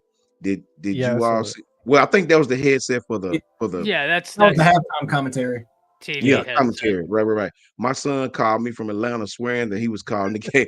Nah, that was because he's on the post game set, the halftime post game set. They had the little microphone things on. I would even imagine that, like, during the game, Desmond Howard and Reese Davis, they're all talking to each other during the game. That way, when they get to halftime, they have a formulated and concise understanding of what they want to discuss in a timely manner. I do wish there was one recruit there that had to cancel it because he has a football game tonight, and that's Justice Terry. I thought he was there. No, on Twitter he announced that he was there. He his game's going on. I believe he had a night game tonight because they moved his game from yesterday to today. I knew that, but I thought it was a 3:30 game. Oh, was it? So I mean, I could be very wrong. There's no way he could have made it to Tuscaloosa. Yeah, because then I believe this game, Ivan Taylor. I hope that's what I'm crossing my fingers on. I really hope he flips his commit from Michigan to Alabama because of this. I'll put it like this: I give it a week, if that. For Ivan Taylor? Yep. He's seen enough, man. The family already feel comfortable with the coaching staff. What else do you need to see? No, that's true. Yeah, I'm really big on him. Man, it was a lot of clout. There was a lot of clout in that stadium tonight, man. A lot of it, man. That game was, I can guarantee you it was probably the most watched football game of this young college football season. So I'm very proud. Let's hop into this last topic, man. I want to know what you guys think about it. Let's talk about Ryan for a minute, man. I want to get that kid his just due because I'm gonna tell you something, man. We had punted several times, and the offense, me and Al and Ty, we was like, man, we was all scratching our head, like, what the hell are we doing? We was conservative. When Georgia scored and we came back on the field, we had to have a score at some point. That was a desperation throw, and that's one of them throw where you tell the guy, look, man, I'm going to you. I don't if you got one person on you, I don't give a damn. I'm throwing to you because he didn't look nowhere else. Al, he dropped back and let it fly. And Ryan went up and got that. That kid is special, man. That kid is freaking special, bro. To catch the ball, spin, turn around, put the jets on, lead the DB. That kid is special, man. 2 things. Ryan is definitely our number 1 receiver, and I want to kill the Jalen Milroe slander from the world. I mean, that's over with. That book is closed. Alabama is a dangerous team, man. The horizontal stretches in the first half, Second half come back. We got to be a little more fluid in the second half in these tight games, just like Coach Jay spoke on. But talk about Ryan Williams, man. Let's go to reverse order. Jans, talk to me about Ryan Williams, man. Kid is special, man. He's a phenom. I mean, he is a football prodigy, man. I would say since Julio Jones. That kid is I like his ability to make adjustments while the ball is in the air and after the catch is insane. He's only 170 pounds. He's not the biggest guy out there, man, but he will break your ankles. He is extremely shifty, man, and just I can't really put into words, man. I mean, Ryan. I mean, because some of those balls it was solid balls, but it wasn't the greatest passes you'll ever see. Too, it was a lot of it was adjustment. And I'll even say when Malachi Starks, when he tried to undercut the throw to Ryan Williams, a lot of people were blaming, well, that's just bad coverage by Malachi Starks, and I'm like, no, I would do the exact same thing because the angle of where that ball was going, I would have undercut that too. But Ryan Williams just tipped it up to himself, and it should have been a drop because for you to react that way by moving your head to the opposite direction in that quick of a time span while making a fingertip catch is insane to me. The kid's gonna be special. He's gonna be special. Georgia tried to do some things to him that I think is gonna make him better. They tried to be physical. They tried to be a little hands-on. I think that was one of the biggest questions is what happens if you put hands on him? Like, what's his release going to be like? And so, that it's only going to make him better, right? He's going to continue to get better. He's going to continue to improve. He made some mistakes. He made some true freshman mistakes, especially on the return game where, it just seemed like it was just miscommunication between him and Cole Adams, or he just straight up dropped it and we were pinned inside the 5. So he made some true freshman mistakes, but the kid's a playmaker, man. Him and Jeremiah Smith are insane players, and let's be honest. Ryan Williams, he won us this game. Again, it was great. It was a solid throw by Milroe. It was 50-50. It was 50-50. The safety isn't going to be there. One-on-one defender. Let's see what happens. And it was just a ball. Ryan came down with it, and boom, was able to do his thing. So crazy. Just, no words, man. No words, man. Coach Al, talk to me about Ryan. Yeah, let me say something about Ryan, Coach. And this is Coach talk, okay? Ryan is such a fluid athlete that you can't tell how fast he's running. That's what DBs, they can't gauge his speed because the guy is so fluid right now that he's up on your toes so fast. But here's the other piece. Ryan can probably get the top speed in about 3 or 4 steps. Yeah, saw that after he caught the ball. The guy has he has like genetic twitch like we had never seen, this guy. And Sean, you might remember, and Coach Carr, you might remember the catch they used to show all the time with Lynn Swan in the Super Bowl when he was playing the Dallas Cowboys, that acrobatic catch in the air. Yeah, went up and got it, yeah. That kind of body control. That's what we're looking at with Ryan Williams at a young age. The guy is just exceptional, man, and I'm just saying, when the guy has that kind of burst and he's so fluid with it, DBs, they misjudge his speed because he's up on them so fast. He's so subtle with his movements. You really never know which way he can go out of his cuts. And he's just learning. He's just learning to play SEC football. And like I said, this is game 4. And he went against Georgia, the champion. All right. Can you imagine? Now we back in the lab. We're breaking film now. We're looking at the nuance of, and also too, he knows how to position himself as a blocker. Okay, he was doing some of that tonight. That's why those first quarter, second quarter, some of those wide sweeps, Ryan was out there blocking him and K-Law. So the guy's effective in the passing game, in the running game, complete player. Nothing but good things to say about him. Sky's the limit. Now, we can build an offense around him where teams have the game plan against him.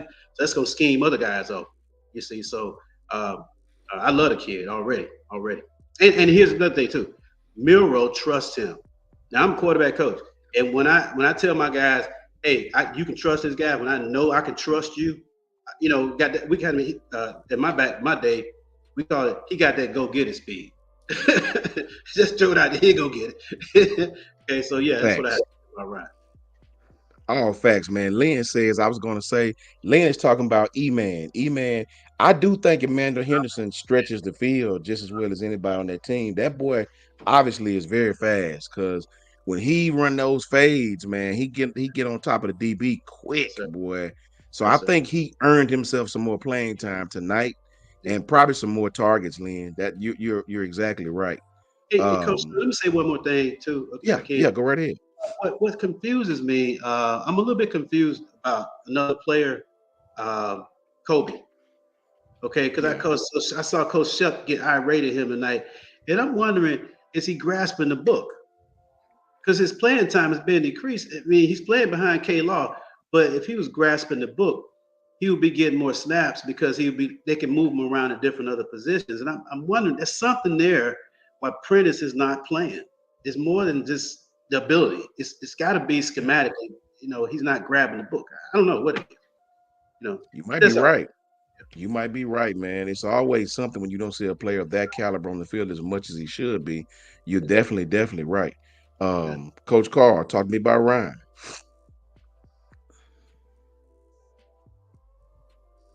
Oh, he's on Think mute. you on That mute. Don Julio got it. Wouldn't be a live show. No, if we didn't he have that beat happen. me. Don He beat me Julio to got a it. tie. Coach, you on mute. You on mute. Oh, he can hear you. We just can't hear him. Can you hear me, Coach? You on mute, Coach. Oh, he talk. Okay.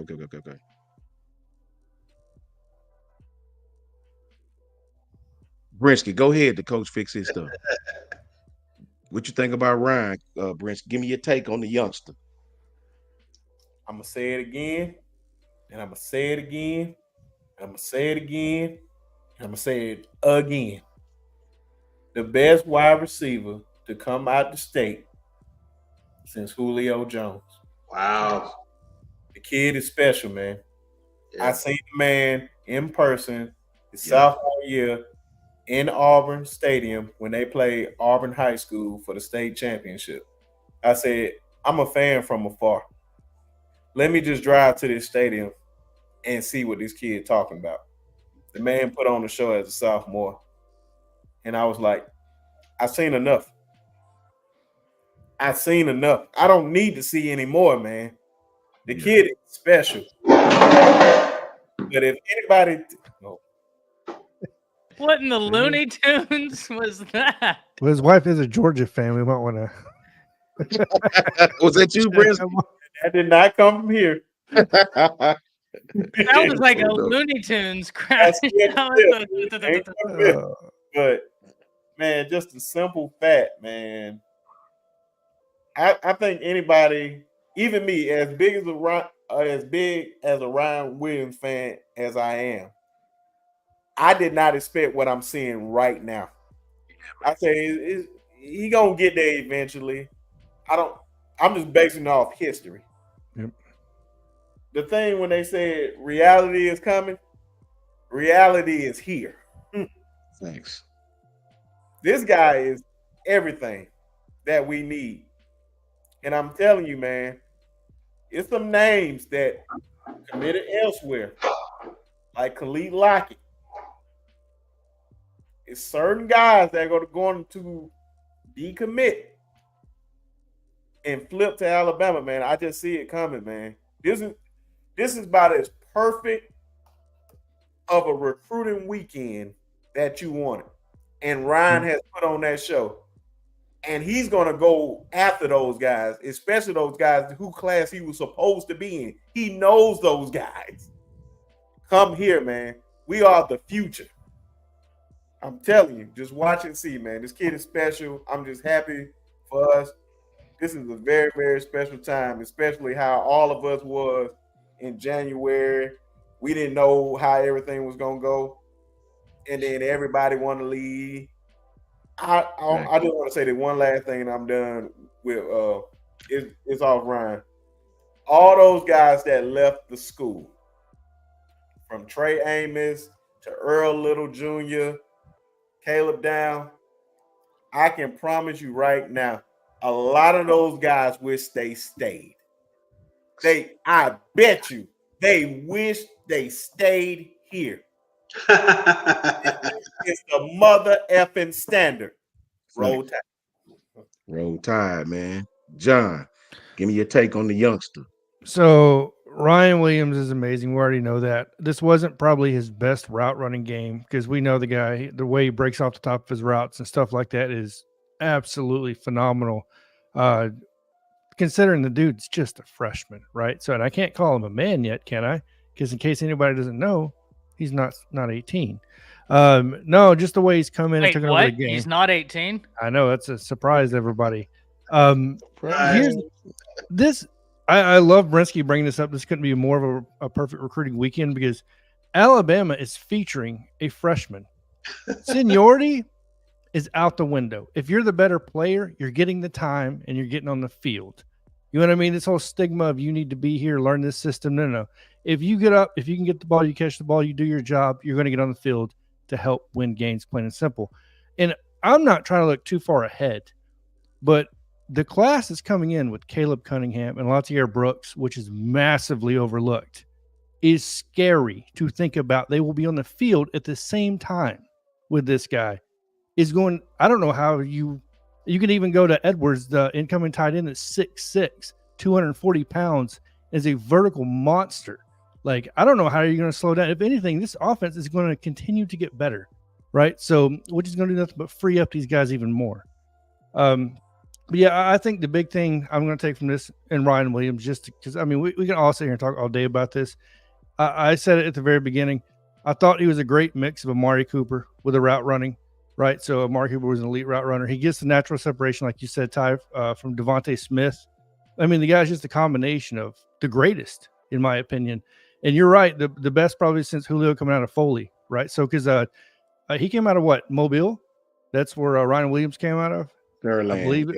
Yeah, out of Mobile. So, I agree 100%. And it's scary to think about where this game could, or this team could be going to.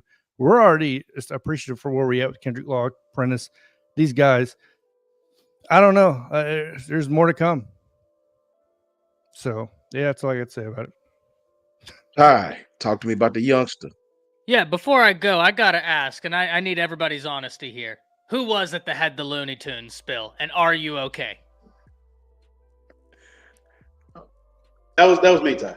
Okay, are you okay? Oh, okay. Okay. Listen, I still haven't seen Jance, so I just wanted to do process of elimination right fast. I thought it was Carl's wife. Rookie mistake.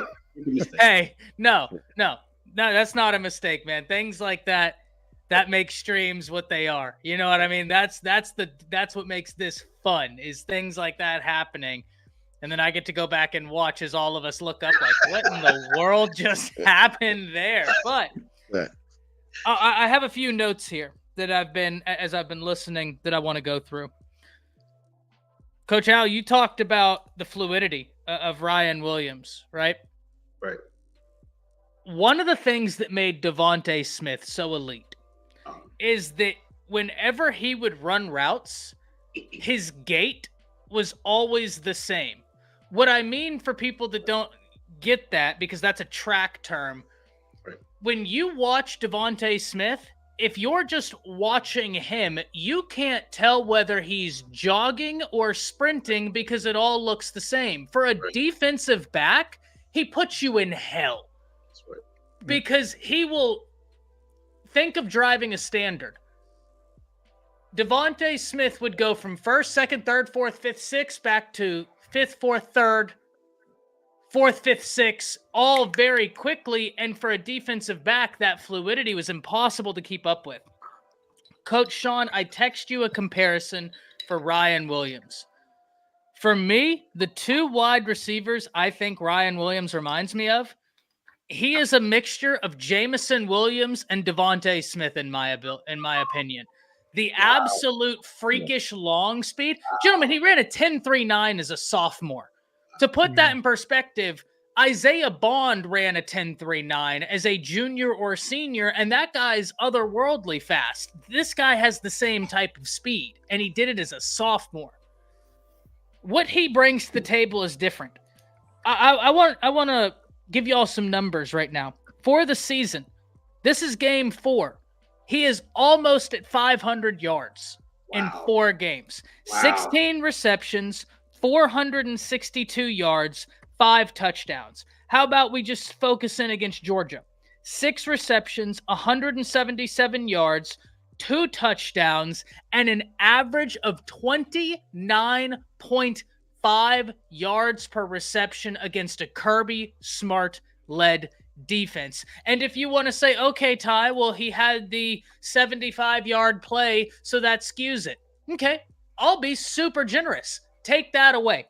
We're still looking at a game of 5 receptions, 102 yards, and a touchdown. As a freshman against Georgia, the kid is different. The kid, quite frankly, is different. And gentlemen, before we end, there's another number 2 we need to give some love to. Because I don't know who had the play of the game. Was it number 2 on defense? Or was it number 2 on offense? That last interception of Xavier Brown. John, you talked about Bama's featuring freshmen and what that means. It's not just offensively, though. You look at the defense. Jalen Mbakwe is out there making plays. You look at the defense. Xavier Brown arguably had the play of the game for defense. That last interception, there is a picture that is just phenomenal of him going up and the way he's contorting his body to get this interception. These are freshmen. Hey, Ty. Yes, sir. Hey, Ty. You know what makes a change up so effective in baseball? No, I don't. What is it? The motion is the same as a fastball. You just grip it different. So that's what I'm saying about this kid. You know, when we train the receivers, we want them to, when that get off, it's got to be the same. Okay, and that's why Devontae, certain receivers, you can tell them to run a 9 route, like the old route tree. You can tell them to run a 7. You can tell them to run a 6, whatever. Some guys are just really creative in how they set guys up. It just comes to them because they know their own speed. They're playing at another level. See, they're seeing the whole game a little bit differently.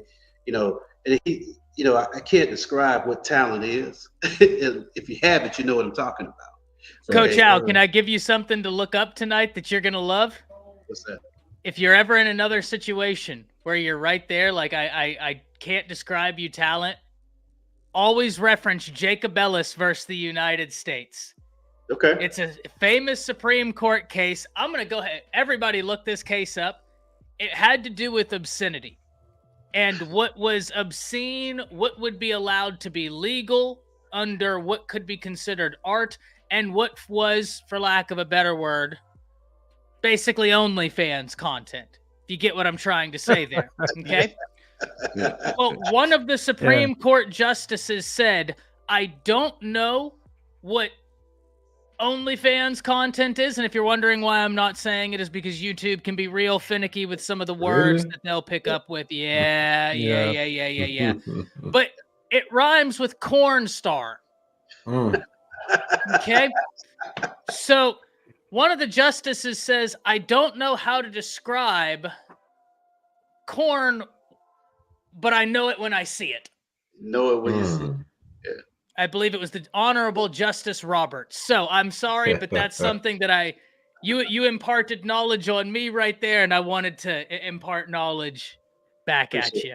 Appreciate it. Much love. Thanks, man. Let me remind the people of this, man. Ryan Williams, if you didn't know, is a freshman. Jalen Mbakwe, number 9, if you didn't know, is a true freshman. Red Morgan, number 16, if you didn't know, is a true freshman. Xavier Brown, the other number 2 on the defensive side of the ball, is a freshman, right? And you didn't even see number 12, I think, Xavier Mincy, who's about 6'2", 6'3", you know, he's a true freshman. So this team had Okoronkwo, the middle linebacker, a dog. These guys are freshmen. So the future is absolutely bright for Alabama. If you think Alabama's going somewhere, you're sadly mistaken. We cannot get out of here, even before we say our channels, without my brother, Coach Jay, and I know Brinsky's going to enjoy this. Coach Jay, I have people chiming in, hitting me behind the scenes. They want to rant. They need you to give us your scientific spiel on the Auburn Tigers Get versus him. the Oklahoma. Everybody just tap in, just snuggle in just for a quick second. And Hugh Freeze, before you go on your rant, Jant, I want you to think about everything Hugh Freeze said, all his mannerisms and how he acted to his players, the former players, from the transition from Harsin to Freeze, not being able to be around like they was. Ty put me on that. I want you to talk about what you saw today and the L that they took at the Coach, hands of the Oklahoma Sooners. Go ahead, Ty. can I Chris Paul this and throw Yes, him you to you can. real Yes, you fast? can. Jance, I want to want hear you to. your rant, but I have one phrase that I know it's going to get you in that mindset to really allow you to take off. So allow me to Chris Paul to your Blake Griffin or DeAndre Jordan. Hugh Freeze can't call a game, but we damn sure know what he's going to be calling after this. Jance, continue. Well, I'll just say this because I'm going to say this as calm as I possibly can about the Auburn Tigers. They are an accident waiting to happen. What can go wrong will go wrong. This is a football team that, for the most part, just be patient. It doesn't matter if you're playing in Jordan Hare. They'll dominate you. It doesn't matter who the team is. This is the crazy part. It doesn't matter what. It's Alabama, Georgia, the 85 Chicago Bears, 95 Cornhuskers, 2001 Miami Hurricanes. When you're playing in Jordan Hare and it's a big-time game and it's nationally televised for 3 quarters, Auburn, I don't care who it is, Auburn is going to win the matchup. They will play like out of their minds for big-time games because that's exactly what happened with this Oklahoma game. Auburn were doing things that even Tennessee couldn't even do. Auburn was moving the ball up and down all over that Oklahoma defense, which is still a very, very good defense. And Auburn should have won this game by 2 scores. But you know what? I said just be patient. Just lay back. Don't take the live bets.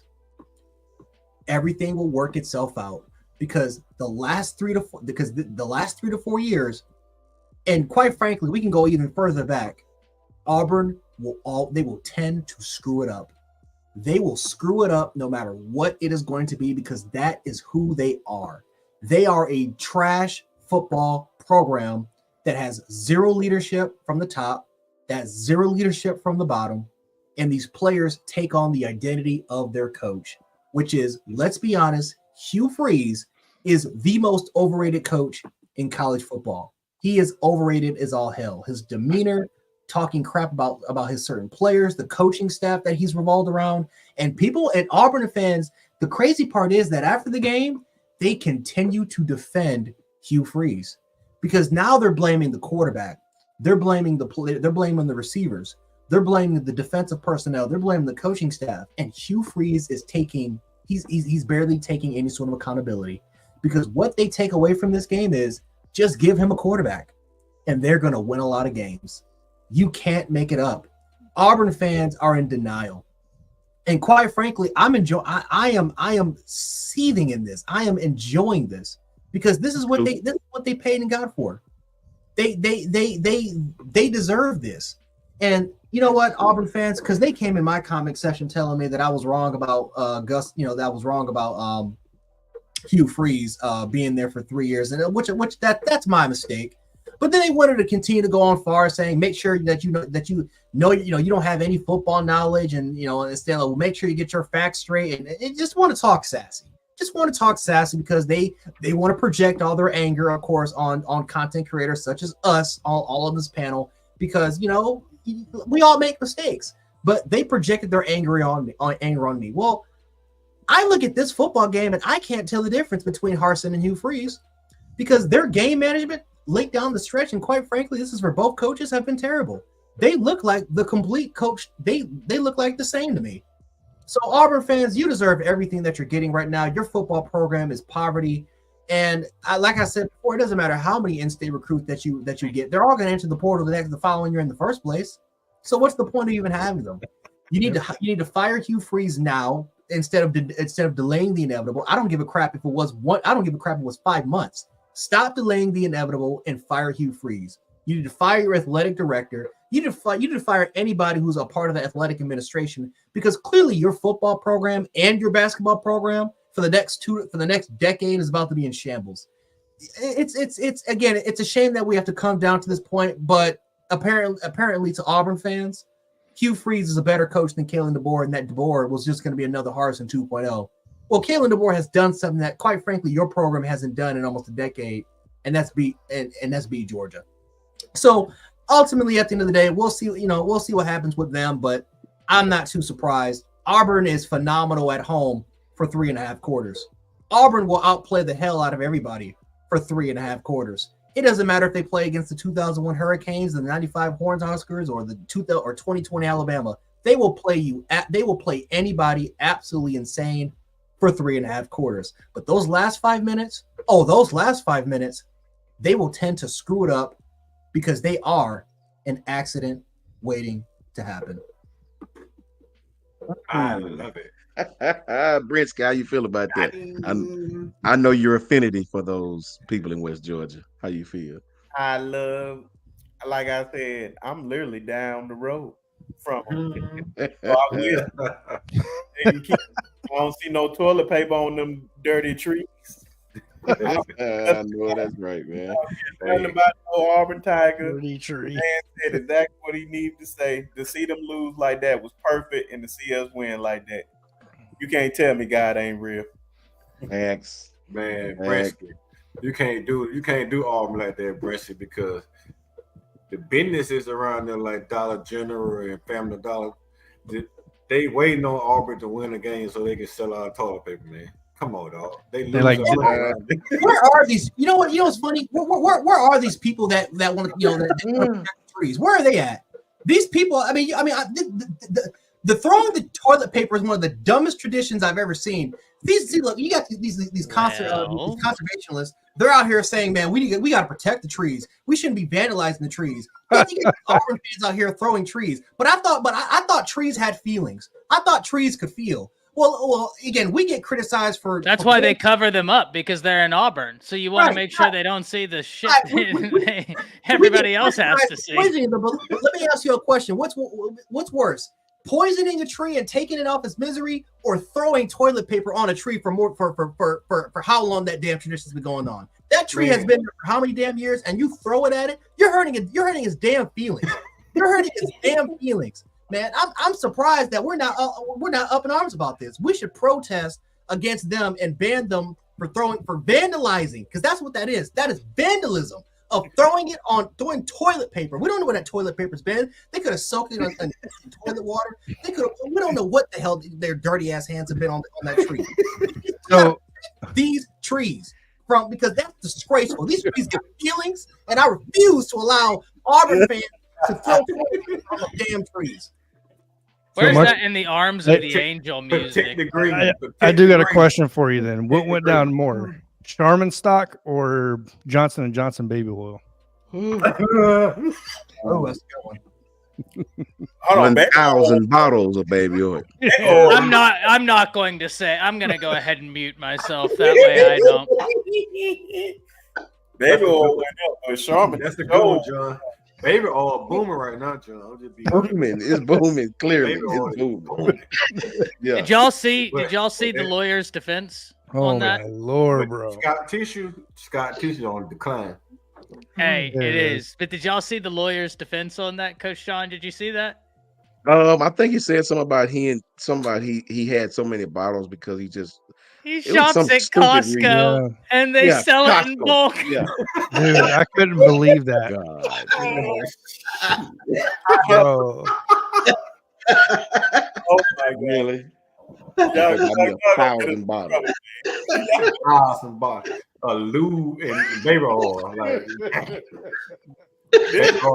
baby oil, the hottest thing on the market right now. I mean, boy, hotter than fish, man. Bro. I bet you can't find none at Walmart right now. That'd be a party coming soon. It's like toilet paper during COVID. Yeah, it's just like toilet paper doing COVID, boy. You couldn't find it on Can't find it, man. Right. I mean, that's a Can't good, find it. that's a good point, though. You know how many people in this world don't have access to toilet paper, and you use that toilet paper that you have all these millions of people, all these children all around the world. They can't even wipe themselves. They can't even do it. They have to use sticks and leaves and branches in order for them to do it. You're gonna sit up there and waste toilet paper by throwing it on a tree, and you're gonna. I mean, come on, man, we're wasting millions of dollars on throwing it on trees. Like, where are these conservationists at? Where are they at? These people that care about energy and want to ban gasoline. Where are these people at? When you want them to show up, they don't show up. Doesn't make any sense to me, man. But that's just me. I don't know. It's crazy, guys. We've been going by 2 hours, guys, man. We're going to shut it down right here. I want all the guys to tell you where they can find it. Listen, before these guys tell you, we got to get Coach Al on the platform regular, man. We got Coach Al on here for the first time. Great job by my brother, Coach Al. Coach Carl has been doing his thing. Much love, man. Thanks for having me on. Yeah, but we got to get you to create you a channel now, Coach Al. Come up with a name so you can tell everybody where to tap in with you at, man. Coach Carl, starting with you, brother. Let the people know where they can find you. Let them know. Well, it won't be in Auburn, but on the Block Sport Talk with Coach Carl. Or you can find me on Twitter at Coach KD Taylor. But like I said, man, everybody, man, good show tonight, man. Appreciate y'all. Y'all have a good night, man. Nothing but love. Coach Al, man, great seeing you. Like Coach Sean said, man, get that channel up, man, so we can bounce in there and help you build that thing, man. Chance, we got to get on that Auburn thing again, man, because we got to do something about them terrorizing them trees. We can call that terrorizing the trees in Auburn. I'm going to start a GoFundMe, man, about doing something about these trees. It's about time, man. We got to start doing something about it. Facts. Yeah, man. That I think that's assault on the trees, man. We got to do something about that. Coach Al, check the private chat. Ty left you a message in the back. Can you know how to do that, Coach Al? It's on. No, I don't. On the right side, you on the laptop? Yes, I'm on the laptop. Yeah. See on the right hand corner where it says comments, banners, private chat. Yeah. Should say hit private chat, and he left you a message back there. Okay. Jance, go ahead, Jance. Oh yeah, man. Jet Sports on YouTube. For the most part, if you want to find, it's just some of my reactions, and I talk about other football content and stuff like that. My Bills play the Ravens, so I'm gonna be reacting to that. I'm gonna continue to talk about these trees tomorrow because that's actually. I'm glad we're talking about it because that's been on my mind for years. I just never got the opportunity to talk about it, but I will talk about that because the hypocrisy that's just going, we got criticized, known as Bama tree killers and all that type of stuff. But I'm like, wait a minute, you're literally you're breaking the law. We're ignoring breaking the law. Because we want to, this is a football tradition. Some idiot decided to throw a toilet paper and waste thousands of dollars of resources, and we're just gonna sit up there and just accept it. So I'll make something about that tomorrow. I probably will go live too, talk a little bit more about the Bama Georgia game. I'll probably just go live there, and anybody wants to join us, I'll send the links out. But yeah, YouTube Jant Sports, TikTok Jant716, and then Twitter. I'm really active on Twitter. I'm in a lot of spaces, Jant716. So yeah, don't be afraid to holler at me. Thanks, man. Brinsky.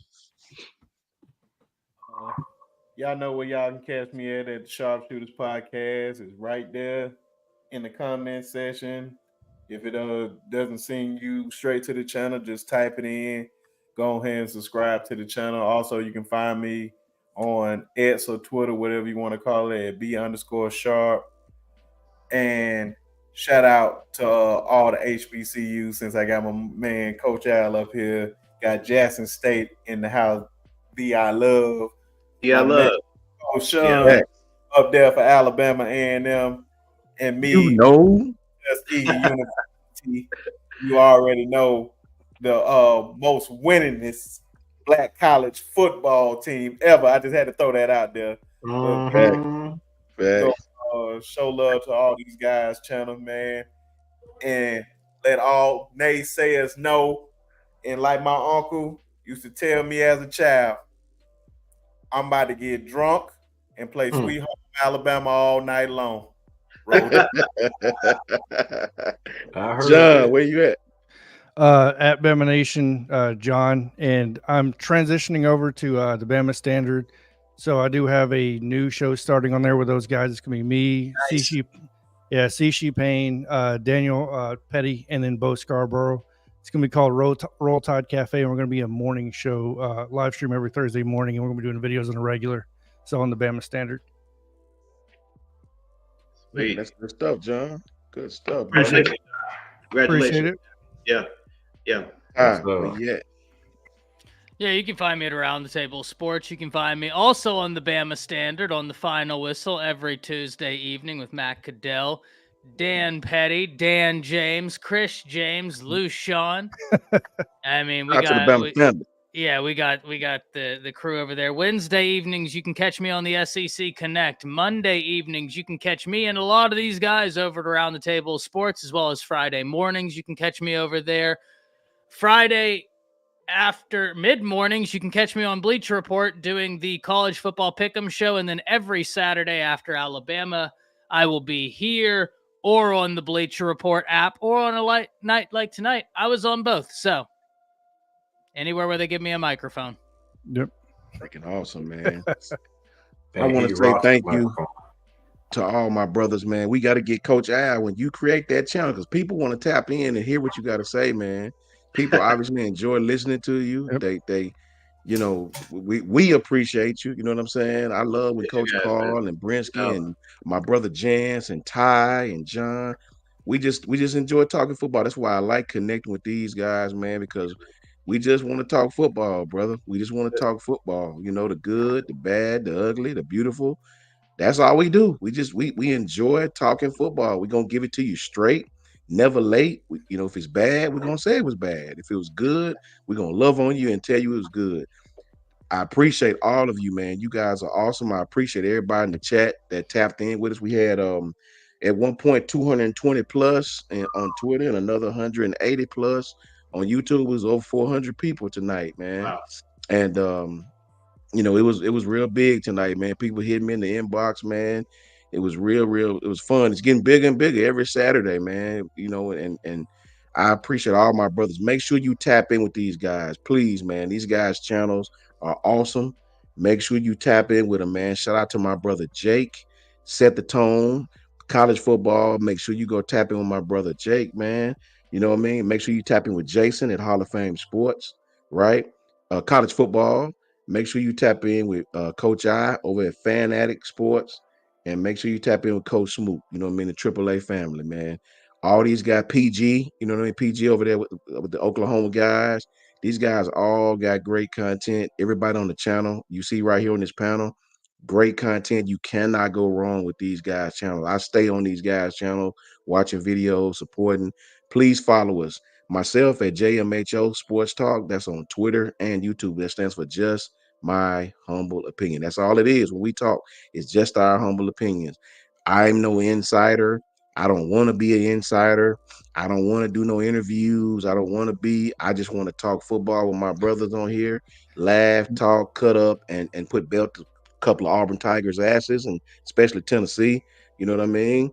And it's a great day. It's a great day. Anytime Alabama wins the way we won and Auburn loses, right? And I don't have to deal with that god awful orange up there at Rocky Top or Rookie Top or whatever, how the hell you pronounce it, right? Facts. Well, I appreciate that, man. Much love to Brinsky over there with Tuskegee. Much love to Jackson State, the HBCUs, and much love to my alma mater, man, AAMU. You know, on the hill. Love y'all boys to death, man. John, Ty, Coach Carr, my brother Jance. We do our thing, man. You know what I mean? Tap in with that boy Jance. If you look, I watch Coach Jance rants back to back, bro. My daughter like watching Coach Jance rant. He be going the hell off, and it's freaking awesome. I'm telling y'all. Everybody doing big things. John started up. We got to get Coach Al on the channel. Yeah. Coach Al, you come up with you a name. That guy right above you, that box right to my that way. And both of those two, Ty and John. And them two guys on the top of you. Yes, these they guys fire. can really, really lead you in the right direction and show you what to do with this YouTube stuff. I'm still learning myself. These guys have helped me beyond all measure. John is like the guru. Ty is like my personal guru. I call Ty 8 o'clock in the morning, 8 o'clock at fucking night. It don't matter. He'll tell me what to do and which way to go.